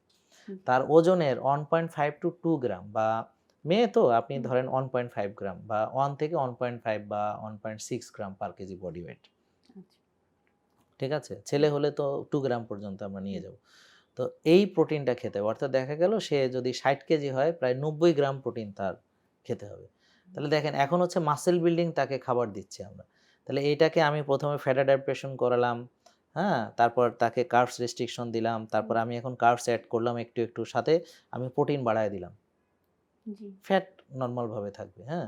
তো এখন এটা তাহলে একই লোক কয় রকম খাবার খাচ্ছে, খেয়াল করছেন? জি, এই পর্যায়গুলো আমরা আমরা ভাগ করছি হচ্ছে তার রিপোর্টের আলোকে। জি, যখন তার হোমায়ের বেশি ছিল, ইনসুলিন বেশি ছিল, হ্যাঁ? হুম, পিসিওএস এর যেটা মূল কারণ, সেটা থেকে যখন আমরা ইনসুলিন কমানোর প্রয়োজন পড়ল, তখন আমরা কার্বস কাট করলাম। জি, করে এরপর যখন তার ফ্যাট বার্নিং দরকার হলো, আমি হুম, তাকে ফাস্টিং এড করলাম, খাবারের পরিমাণ মানে ক্যালোরি রেস্ট্রিকশন ও দিলাম, হুম, আর হচ্ছে তাকে ফাস্টিং ও দিলাম, দুটোই দিলাম। ক্যালোরিও রেস্ট্রিকশন, মানে তাকে খুব কম খাওয়াচ্ছি আর সারাদিন না খেয়ে আছে। তাতে এনার্জি পাচ্ছে কারণ সে ভেতরেরটা বার্ন করছে। এই গেল। যাওয়ার পরে এরপরের যে ধাপ, এই ধাপটা কিন্তু জাহাঙ্গীর কবিরের। এটা কিন্তু পৃথিবীর অন্য কেউ এটা জি বিশ্লেষণ করে এখন পর্যন্ত এটা অন্য কেউ এভাবে দিতে পারেনি। এই যে জি ধাপগুলো আমার করা, জি জি এবং এই ধাপগুলোর পরে কোনটা কখন স্টেজ হবে, জি। হ্যাঁ, এটা আমরা কিভাবে টেস্টের সঙ্গে অথবা হোমায়ারের সঙ্গে ইনসুলিনের সঙ্গে আমরা রিলেট করছি, হ্যাঁ, স্যার এই এটাই পর্যায়ে মানে ইউনিক। খুব কৃতজ্ঞতা সহকারে বলতে হচ্ছে যে পিসিও কিন্তু আমরা যখন প্রতিরোধ করতে যাব বা প্রতিকার করতে যাব তখন কিন্তু সম্মিলিত উদ্যোগ দরকার। জি, পরিবার, হ্যাঁ, সমাজ, হ্যাঁ, রাষ্ট্র। ঠিক। পরিবার, বাবা-মার আমরা আলোচনা করলাম। এরপর সমাজ যারা তাদের প্রতিবেশী এটা আছেন শুনবে, তাদেরকেও তারা শুনবে শুনবে, এবং হ্যাঁ। রাষ্ট্রের কিছু মানুষ যারা knowledgeable মানুষ আছেন, আমাদের এমন যারা লোককে ভোট দিতে মানবিক হবে, আছেন হ্যাঁ, এমন লোককে ভোট দিতে হবে যারা মানে মানুষকে ওষুধ জি, মুক্ত জি, জি, করতে জি, চায়, তাই জি, তো? জি, জি, আচ্ছা, স্যার। ঠিক আছে। মানে আপনি এই যে এইরকম একটা মেডিকেল সিস্টেম অ্যারাইজ করছেন স্যার, এটা তো আসলে আনবিলিভেবল। মানে আমরা যারা আমাদের যারা পেশেন্ট আছেন, হুম, তারা তো এই বিষয়গুলো জানতেও পারতেন না, মূল কারণটাও জানতে পারতেন না।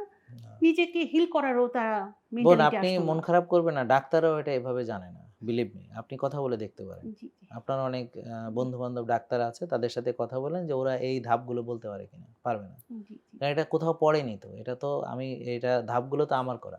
জি, জি, জি, হ্যাঁ? তা এই প্রসিডিউর এর ভিতরে আমরা যাই। তাহলে এখন কি জি, হলো, তাকে আমরা মাসল বিল্ডিং দিব। মাসল জি, বিল্ডিং এ সে এখন প্রোটিন বাড়ায় দেব। জি, দিয়ে এখন সে মাসল বিল্ড করছে। অর্থাৎ কি, ওজন নিয়ে ব্যায়াম করবে। তারপরে ধরেন হিসাব করে দিলাম ৯০ গ্রাম প্রোটিন খাবে, জি, ৮ ঘন্টা ঘুমাবে। তখন তার যখন মাসলটা বিল্ড হবে তো স্কিন টান হবে। হুম, একদম তখন চেহারা ঝকঝক করবে। হুম, তার শক্তি লাগবে, ভালো লাগবে, হ্যাঁ? হুম, এরপরে আমরা তাকে এইটাকে অন অ্যান্ড অফ, অর্থাৎ মাসল বিল্ডিং হচ্ছে। এখন সে কিন্তু প্রোটিন খাচ্ছে, এখন সে ভালো কার্বস খাচ্ছে, এখন সে ফ্যাট খাচ্ছে। এভাবে সে চলবে। এখন চলতে দেখলো কি তার আবার একটু ওজন বেড়ে গেছে বা আবার হুম, একটু চর্বি জমছে। আবার সে একটু ফাস্টিং করে ফেললো, কমায় ফেললো। অ্যাডজাস্ট হয়ে যাচ্ছে। জি, তা আবার ধরেন সে দেখলো যে রেগুলার ভাত খাচ্ছে, তার একটু ওজন বেড়ে যাচ্ছে। তাহলে সে কার্ব স্পেসিং করলো। সপ্তাহে ৪ দিন খাইলো, ৩ দিন খাইলো না, ২ দিন খাইলো বা ৫ দিন খাইলো। এটা সে তার মতো করে কার্ব স্পেসিং করে নিতে জি, পারে। মানে জি, জি, তার যদি মনে করে। অথবা সে রোজা রেখে পোষাইতে পারে। অথবা সে ব্যায়াম বাড়াইয়া পোষাইতে পারে। তার জন্য যেটা সুবিধা হয়। জি, জি, তাহলে দেখেন, তা এইভাবে আমরা তাকে মনে করেন একটা লাইফ স্টাইল। তাহলে জি, এখন যদি আপনি অসাধারণ। বলেন যে এটা কিটো, তাহলে এখন তো আমি ভাত খাই। এখন না, আমি তো কিটোতে নাই। জি না, কথার কথা বলছি। না, ধরেন এটা আপনি সাময়িক বললেনই যে সময়ের এটা জন্য কিটো। কিটো, সাময়িক সময়ের জন্য। হ্যাঁ, কিটো তো হুম, মাস্ট। কিন্তু হুম, ওটা তো হচ্ছে আমরা ওই যে ইনসুলিন কমানোর তো আর কোনো উপায় নেই। না। আপনি ইনসুলিন কমাতে হলে অবশ্যই আপনাকে কার্বস তো বাদ দিতে এখানে হবে। এই যে আপনি বললেন স্যার কিটো এবং হুম। ইনসুলিন কমানোর আর কোনো উপায় নেই। এটা করতে যেয়ে কি অনেকের ধারণা আরকি অন্য কোনো অর্গানের ক্ষতিগ্রস্ত হবে হ্যাঁ, বা এরকম কিছু এটা যারা ধারণা জানে বলে না, হুম, হ্যাঁ, যারা জানে না হুম, তাদের জন্যে তো এটা ক্ষতি হতে পারে। কিরকম? হুম, ধরেন ওই যে বললাম সে পানিতে লবণ মেশায়নি। হুম, এবার আবার আরেকটা জিনিস হচ্ছে সে ভাত, রুটি, ফল, দুধ বাদ দিছে। হুম, কিন্তু ওদিকে এমসিটি খাচ্ছে না, ঘি খাচ্ছে না, গুড ফ্যাট খাচ্ছে না। একদল আছে তারা ফ্যাটও ভয় পাইছে এতদিন। হুম, হুম, যদিও ওই যে স্যাচুরেটেড ফ্যাট হুম, ভয় হুম, পাইছে। হুম, কুসুম ফালায় দিয়ে ডিম খায়। তো হুম, দেখা গেল সে আ মানে ভাত, রুটি, ফল, দুধ বাদ দিয়েছে। ঠিক হুম, আছে? হুম, এতটুক। কিন্তু সে ওই প্রসেসড খাবার খাচ্ছে, হুম, অথবা সে ধরেন প্রসেসড মিট খাচ্ছে, হুম, অথবা সে সয়াবিন তেল খাচ্ছে, সাদা মানে ওই সরি ভাত তো না, সবজি হয়তো চাষের সবজি খাচ্ছে, চাষের ডিম খাচ্ছে, চাষের মাছ খাচ্ছে, চাষের মাংস খাচ্ছে। জি, জি, এখন জি, আপনি বলেন ক্ষতিগ্রস্ত হবে কিনা? জি, তারপর অবশ্যই। হয়তো সে ফল বাদ দিয়েছে, ওদিকে ডাবের পানি এড করেনি। জি, আবার মনে করেন যে সে পানিতে লবণ মেশাচ্ছে না। তো এখন জি, হবে? জি, জি, স্যার। আচ্ছা, এরপর ধরেন সে হলো না। কিন্তু ও তো আর টেস্টও করায় নাই, জানেও না হোমায়ার কত। হুম, তারপর সে তো ধাপ বুঝে না। কখন তাকে মেইনটেনিং এ আসতে হবে সে তো জানে না। তো এখন সে দেখা গেল কয়েক মাস ধরে আর ভাত খায় না। হুম, এভাবেই চলতেছে। তো তার পরিণতি কি হবে? কখন তাকে থামতে হবে সে কি জানে? জি, এবার বুঝতে পারছেন? জি, তো স্যার। এইজন্যে আগে জানুন আম তারপর মানুন। জি, এই কারণে আমরা বলছি যে স্বাস্থ্য জ্ঞানের আলো ঘরে, ঘরে জ্বালো। ঘরে, ঘরে এই চলে। জ্ঞান ছাড়া কিছু করা যাবে না। ল্যাক অফ হেলথ নলেজ এইটাই তো আমাদের মূল মানে আমাদের নলেজ একদম না ধ্বংস থাকলে তো করে আপনি দিয়ে সাফার যাচ্ছে। করবেন। জি, জি, জি নলেজ না স্যার। থাকলে সাফার সো করবেন। এই যে এটা বলছিলাম যে পরিবার, সমাজ, রাষ্ট্র হ্যাঁ। আমরা সম্মিলিতভাবে এই ৩ জনের যুগলবন্দী কিন্তু আমাদেরকে এই বোনদেরকে এই পিসিওডির মতো কালো ছায়া থেকে সরিয়ে আনতে পারে জি, স্যার। এবং এটা রাষ্ট্রের কথা আমি বলতে হুম, পারব না। তবে এটুক বলতে চাই যে প্রিয় ডাক্তারগণ, আমার কলিগগণ, আপনারা একটু যদি কষ্ট করে আমাদের এই ভিডিওটা দেখতেন। আ জীবনে তো অনেক সময় অনেক কিছু করেছেন। এটা যদি আপনি দেখতেন বা আপনারা যারা দেখছেন তারা যদি তার কোনো ডাক্তার বন্ধু-বান্ধবী বা আত্মীয়স্বজন তাদেরকে একটু জোর করে অন্তত এই সাবজেক্টে যারা ডিল করছেন, যেমন আপনার বান্ধবী আছেন, জি, হ্যাঁ? উনাকে যদি ভিডিওটা দেখাতেন। তা আপনাদের প্রতি আকুল আবেদন, আপনারা সবাই মিলে যদি আমাদের এই পরামর্শগুলা সকল যারা সাফার করছে পিসিওএস তাদেরকে দেন, দেশের না একটা বড় উপকার হবে। রাষ্ট্র কখন একটা কি করবে রেভলিউশন। এটা তো আমরা এখন বলতে পারছি না, এটা তো আমাদের হাতে নাই। বাট আমাদের ডাক্তারগণও যদি এই পরামর্শগুলা, না, ডাক্তারগণ তো সমাজেরই অংশ আমাদের। তো এই যে আমাদের সমাজে তো নাগরিক, তারা দেশের নাগরিক। জি তাদের বোন, তাদের তারা যদি আমাদেরকে সবাইকে, আমাদের যারা বোনরা আছেন, তাদেরকে এই ধরনের নলেজ গুলা দেন এবং তাদের আর কাছে যদি যে না পেশেন্ট দেন গুলা তাইলে কি হয় আমি বলি, জি, মানে মানে কেন দিতে হবে? যদি জি, না দেয়, না জি, দিলে হবে কি আপনারা কিন্তু রুট কজটা আপনি দেখছেন না। জি, জি, জি। যেমন আপনি যেমন ধরেন ব্লাড সুগার হয়তো করান, কিন্তু হুম, ইনসুলিন লেভেলটা কত থাকা দরকার, হুম, হ্যাঁ? ৭ এর নিচে বা ৪-৫, তারপর হুম, হোমায়ারটা খুব দরকার, হুম, হ্যাঁ? ভিটামিন ডিটাও দরকার। তো জি, আবার টিজি বেড়ে গেলে সেটাও প্রবলেম, হুম, এইচডিএল কম থাকলেও হুম, প্রবলেম। তো আমরা এই জিনিসগুলো হুম, যদি আপনি ওকে এগুলো না করান বা এই যে আমরা যে পদ্ধতি বললাম, হ্যাঁ? হুম, এই পদ্ধতিতে না আনেন, তাহলে কি হবে? আপনি হয়তো ওষুধ চালিয়ে যাবেন, ওষুধ বাড়িয়ে যাবেন, কিন্তু রুট কজ ঠিকই থাকবে। তো সাফার করছে তারা। তো আপনারা তো তাদেরকে সাফারিংস থেকে বাঁচানোর জন্যই তো আমরা ওথ নিয়েছি জি, যে জি, জি, আমরা এদেরকে বাঁচাবো, হ্যাঁ? ফর দ্য হিউম্যানিটি, জি, ফর দ্য সোসাইটি জি। আমরা তো এটা ওথ নিয়েছি, হ্যাঁ? তো তো স্যার এই এই যে ওথের জন্যই হ্যাঁ, তাদেরকে এই তাদের রুট কজটাকে তাদের জানাতে ডিটেক্ট হবে। করতে হবে হুম, এবং সেটাকে রিভার্স করতে হবে। ইনসুলিন রেজিস্ট্যান্স থেকে রিভার্স করতে হবে। জি, জি, করলে দেখা যাবে যে সে এখন এই যে একটা মেয়ে কারো সাথে মিশতে, সে এখন উচ্ছল, আনন্দে উজ্জ্বল, হ্যাঁ? তার একটা উজ্জ্বল ভবিষ্যতের দিকে সে আগাচ্ছে। সে এখন স্বতঃস্ফূর্ত, সে এখন কনফিডেন্টের সঙ্গে সবকিছু ডিল করতেছে। সে এখন খেলাধুলা করতেছে। মানে সবার সাথে মনে করেন মিশতেছে। তো তার একটা মানে ফিরে আসার মানে হলো না এরকম যে সে কোথায় চলে গেছিল ডিপ্রেশনে, মনে আছে সেই জি, কথাগুলা? জি, জি, সেখান থেকে সে এখন তার আর কোনো ইয়ে নেই। এখন তার মুখে লোম নেই, তার এখন দাড়ি নেই, তার এখন চুল আবার নতুন করে গজাচ্ছে, তার কালো দাগ চলে গেছে, তার আঁচিল সব ঝরে গেছে, হ্যাঁ? তার নিয়মিত মাসিক হচ্ছে, হ্যাঁ? এই মেয়েটা এখন আল্ট্রাসাউন্ডে দেখা গেল তার পিসিওএস ও নাই। জি। ঠিক আছে? এবং এই মেয়েটা একসময় দেশের সম্পদ হয়ে উঠল। তার হুম, যে সন্তান হুম, আসলো সে হুম, হয়তো মানে দেখা গেল পরে দেশের হুম, প্রধানমন্ত্রী হতে পারে, জি, হ্যাঁ? জি, বা জি, রাষ্ট্রনায়ক হতে, কথার কথা বলছি জি, আরকি। জি, জি, আর এখন হয়তো দেখা গেল যে ওই মানে সে হয়তো গর্ভবতী হতে পারছে না। জি, তো কে কি হলো সেটা বিষয় না। বিষয়টা হচ্ছে যে তার যে মেয়েদের যে মাতৃত্ব দরকার জি, এবং মেয়েরা যখন মা হতে পারে না তার যে সাফারিং সেটা তো আমি বুঝবো না। জি, আপনিও বুঝবেন না। আপনার হুম, সন্তান আছে। যার নেই সে বুঝবে, হ্যাঁ? জি, তা এইটা থেকে বাঁচানোর যে উপায়টা আমরা বলতেছি, হুম, তা এটা কি উচিত না যে সবার কাছে পৌঁছে দেওয়া? অবশ্যই। সবাইকে বলা?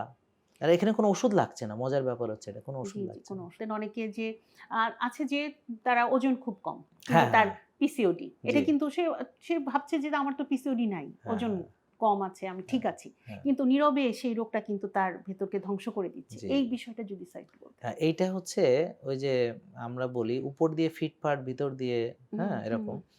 তো অনেকে আছেন যাদের বাইরে থেকে বোঝা যায় না। তারা একদম ভেরি স্লিম, হ্যাঁ? হুম, একদম মনে হয় যে ওর, কিন্তু দেখা যাচ্ছে যে ওর যখন আমি মানে হোমায়ার করাবো তখন হুম, দেখা গেল যে তার দেখা বেশি আছে বা জি, তার জি, ইনফ্লামেশন বেশি থাকে, সিআরপি বেশি থাকে, জি, জি, ভিটামিন ডি কম থাকে, টিজি বেশি থাকে, হুম, এইচডিএল কম থাকে হুম, বা এর যেকোনো একটা। হুম, হুম, তো এরা আসলে অনেক স্ট্রেসে থাকে, হুম, খুবই স্ট্রেসে থাকে। এদের হুম, স্লিপ কোয়ালিটি অনেক খারাপ থাকে। হুম, হ্যাঁ? মূলত এটিই কারণ। আর হচ্ছে ডিসিপ্লিন থাকে না জীবনে। দেখা গেল হুম, রাত জাগছে, হুম, টেনশন করছে, সঠিক সময়ে ঘুমাচ্ছে না। সার্কাডিয়ান রিদমটার প্রবলেম থাকে। হুম, আর এদের মেন্টাল যে মানে ব্যালেন্সটা থাকে না। যেমন ধরেন আপনি একটা রিঅ্যাক্ট করলো। হুম, ধরেন আপনি মানে হঠাৎ এক্সপ্লোর করলেন।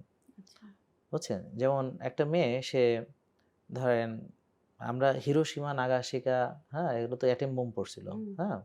তারপর ধরেন আগ্নেয়গিরির অগ্ন্যুৎপাত আছে না? জি, তো মানুষ যখন সিরিয়াসলি রেগে যায়, রেগে যেয়ে যখন এক্সপ্লোড হয়ে যায়, হুম, তখন ধরেন ওরকম শরীরের ভিতরে এরকম একটা বোমা পড়ছে অথবা শরীরের ভিতরে একটা আগ্নেয়গিরির অগ্ন্যুৎপাত ঘটছে। জি, সব এলোমেলো হয়ে যায়। তো এরা দেখবেন প্রায়ই এই কাজটা মানে করে। ইমোশনাল স্টেবিলিটি ধরে। তো সে এক্সপ্লোড হয়ে যায়। হুম, যে কারো প্রতি, হ্যাঁ? হয়তো সে তার বয়ফ্রেন্ডের প্রতি হতে পারে অথবা হাসব্যান্ডের প্রতি হতে পারে অথবা মা-বাবা কিন্তু। হুম, মানে হুম, মা-বাবার প্রতি হতে পারে। যেকোনো বা হুম, বান্ধবীর প্রতি হতে পারে। হুম, যে কারো মানে সে মানে একদম, হ্যাঁ?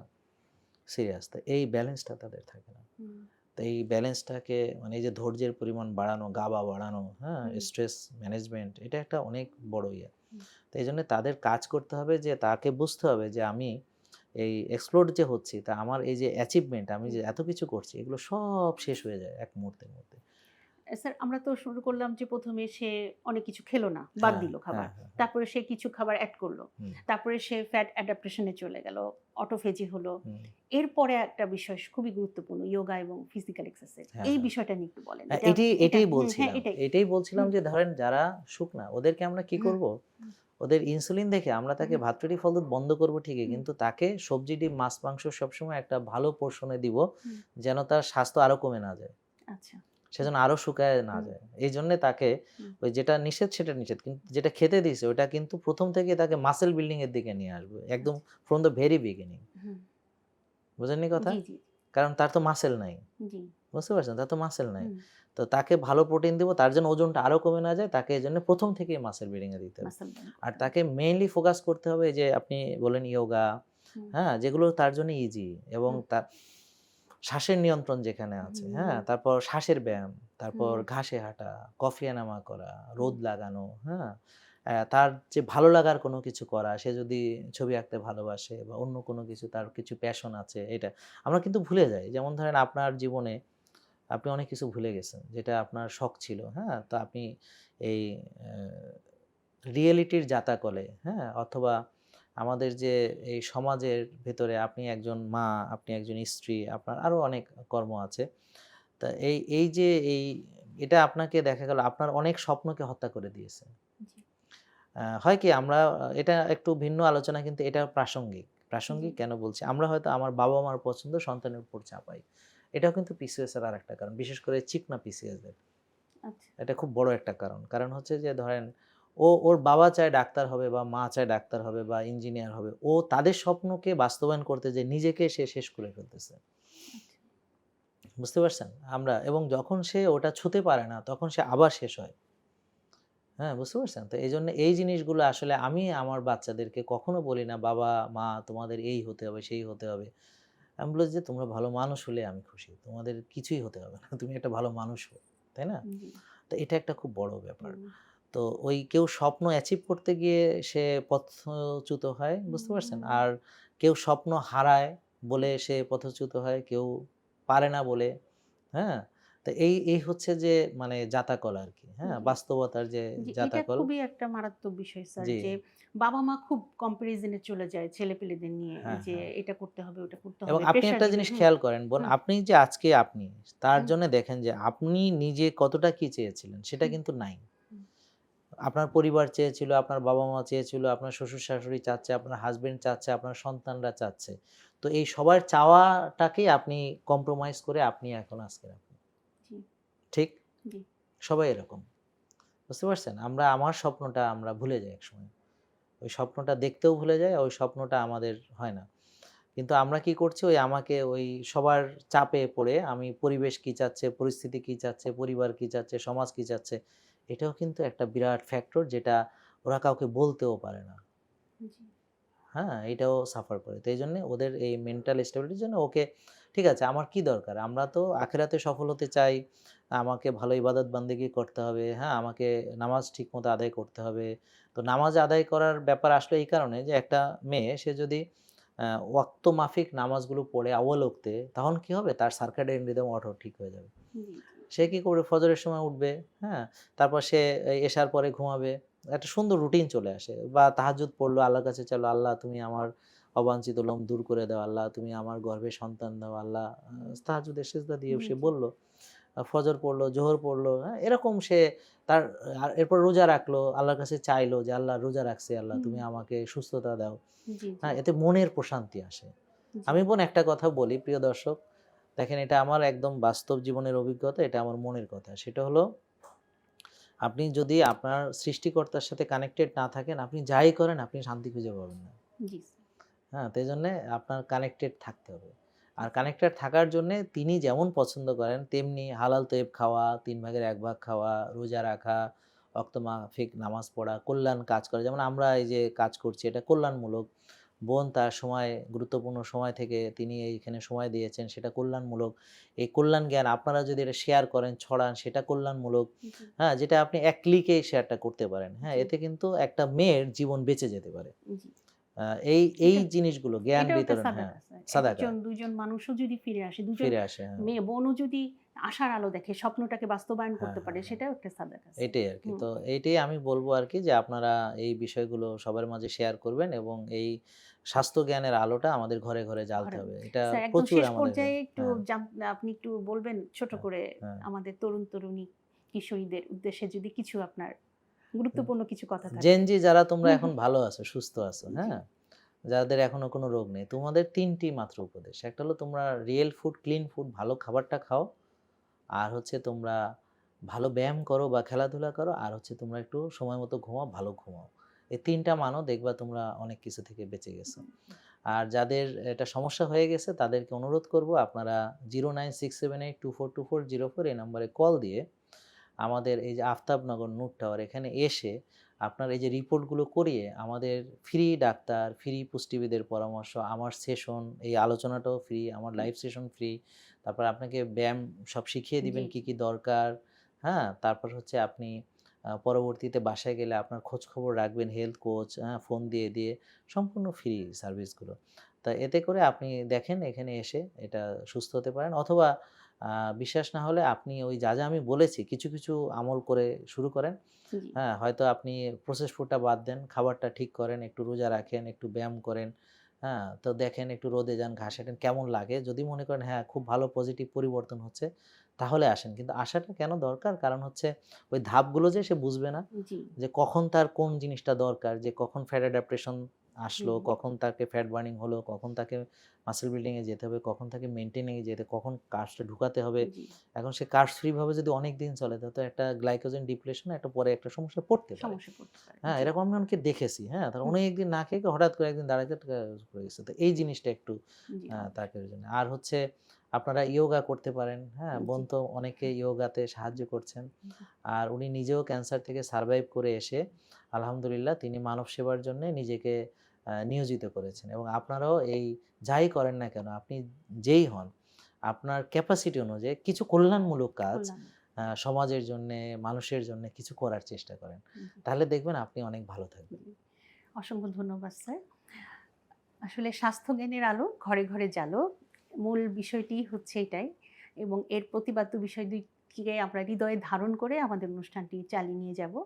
এ পর্যায়ে শেষ করছি। বোনরা, মেয়েরা যারা আছো বা আছেন আপনারা যারা, তারা স্যারের এই মূল্যবান কথাগুলো যদি আত্মস্থ করেন, হৃদয়ে ধারণ করেন, একটু কষ্ট করে, একটু সময় বের করে নিজেকে সময় দেন, নিজের যত্ন নেন এবং সেই অনুযায়ী চলেন, স্যারের পরামর্শ অনুযায়ী চলেন, ইনশাআল্লাহ পিসিওডির মতো এই কালো ছায়া থেকে আমরা বের হয়ে আসতে পারবো এবং আমাদের জীবনকে সুন্দর করতে পারবো, পরিবারকে হাসিখুশি রাখতে পারবো, নিজে হাসিখুশি থাকতে পারবো। সবাইকে ধন্যবাদ। আসসালামু আলাইকুম। ওয়ালাইকুম আসসালাম। জেকে লাইফস্টাইল লিমিটেড ওষুধ মুক্ত সুস্থ জীবন।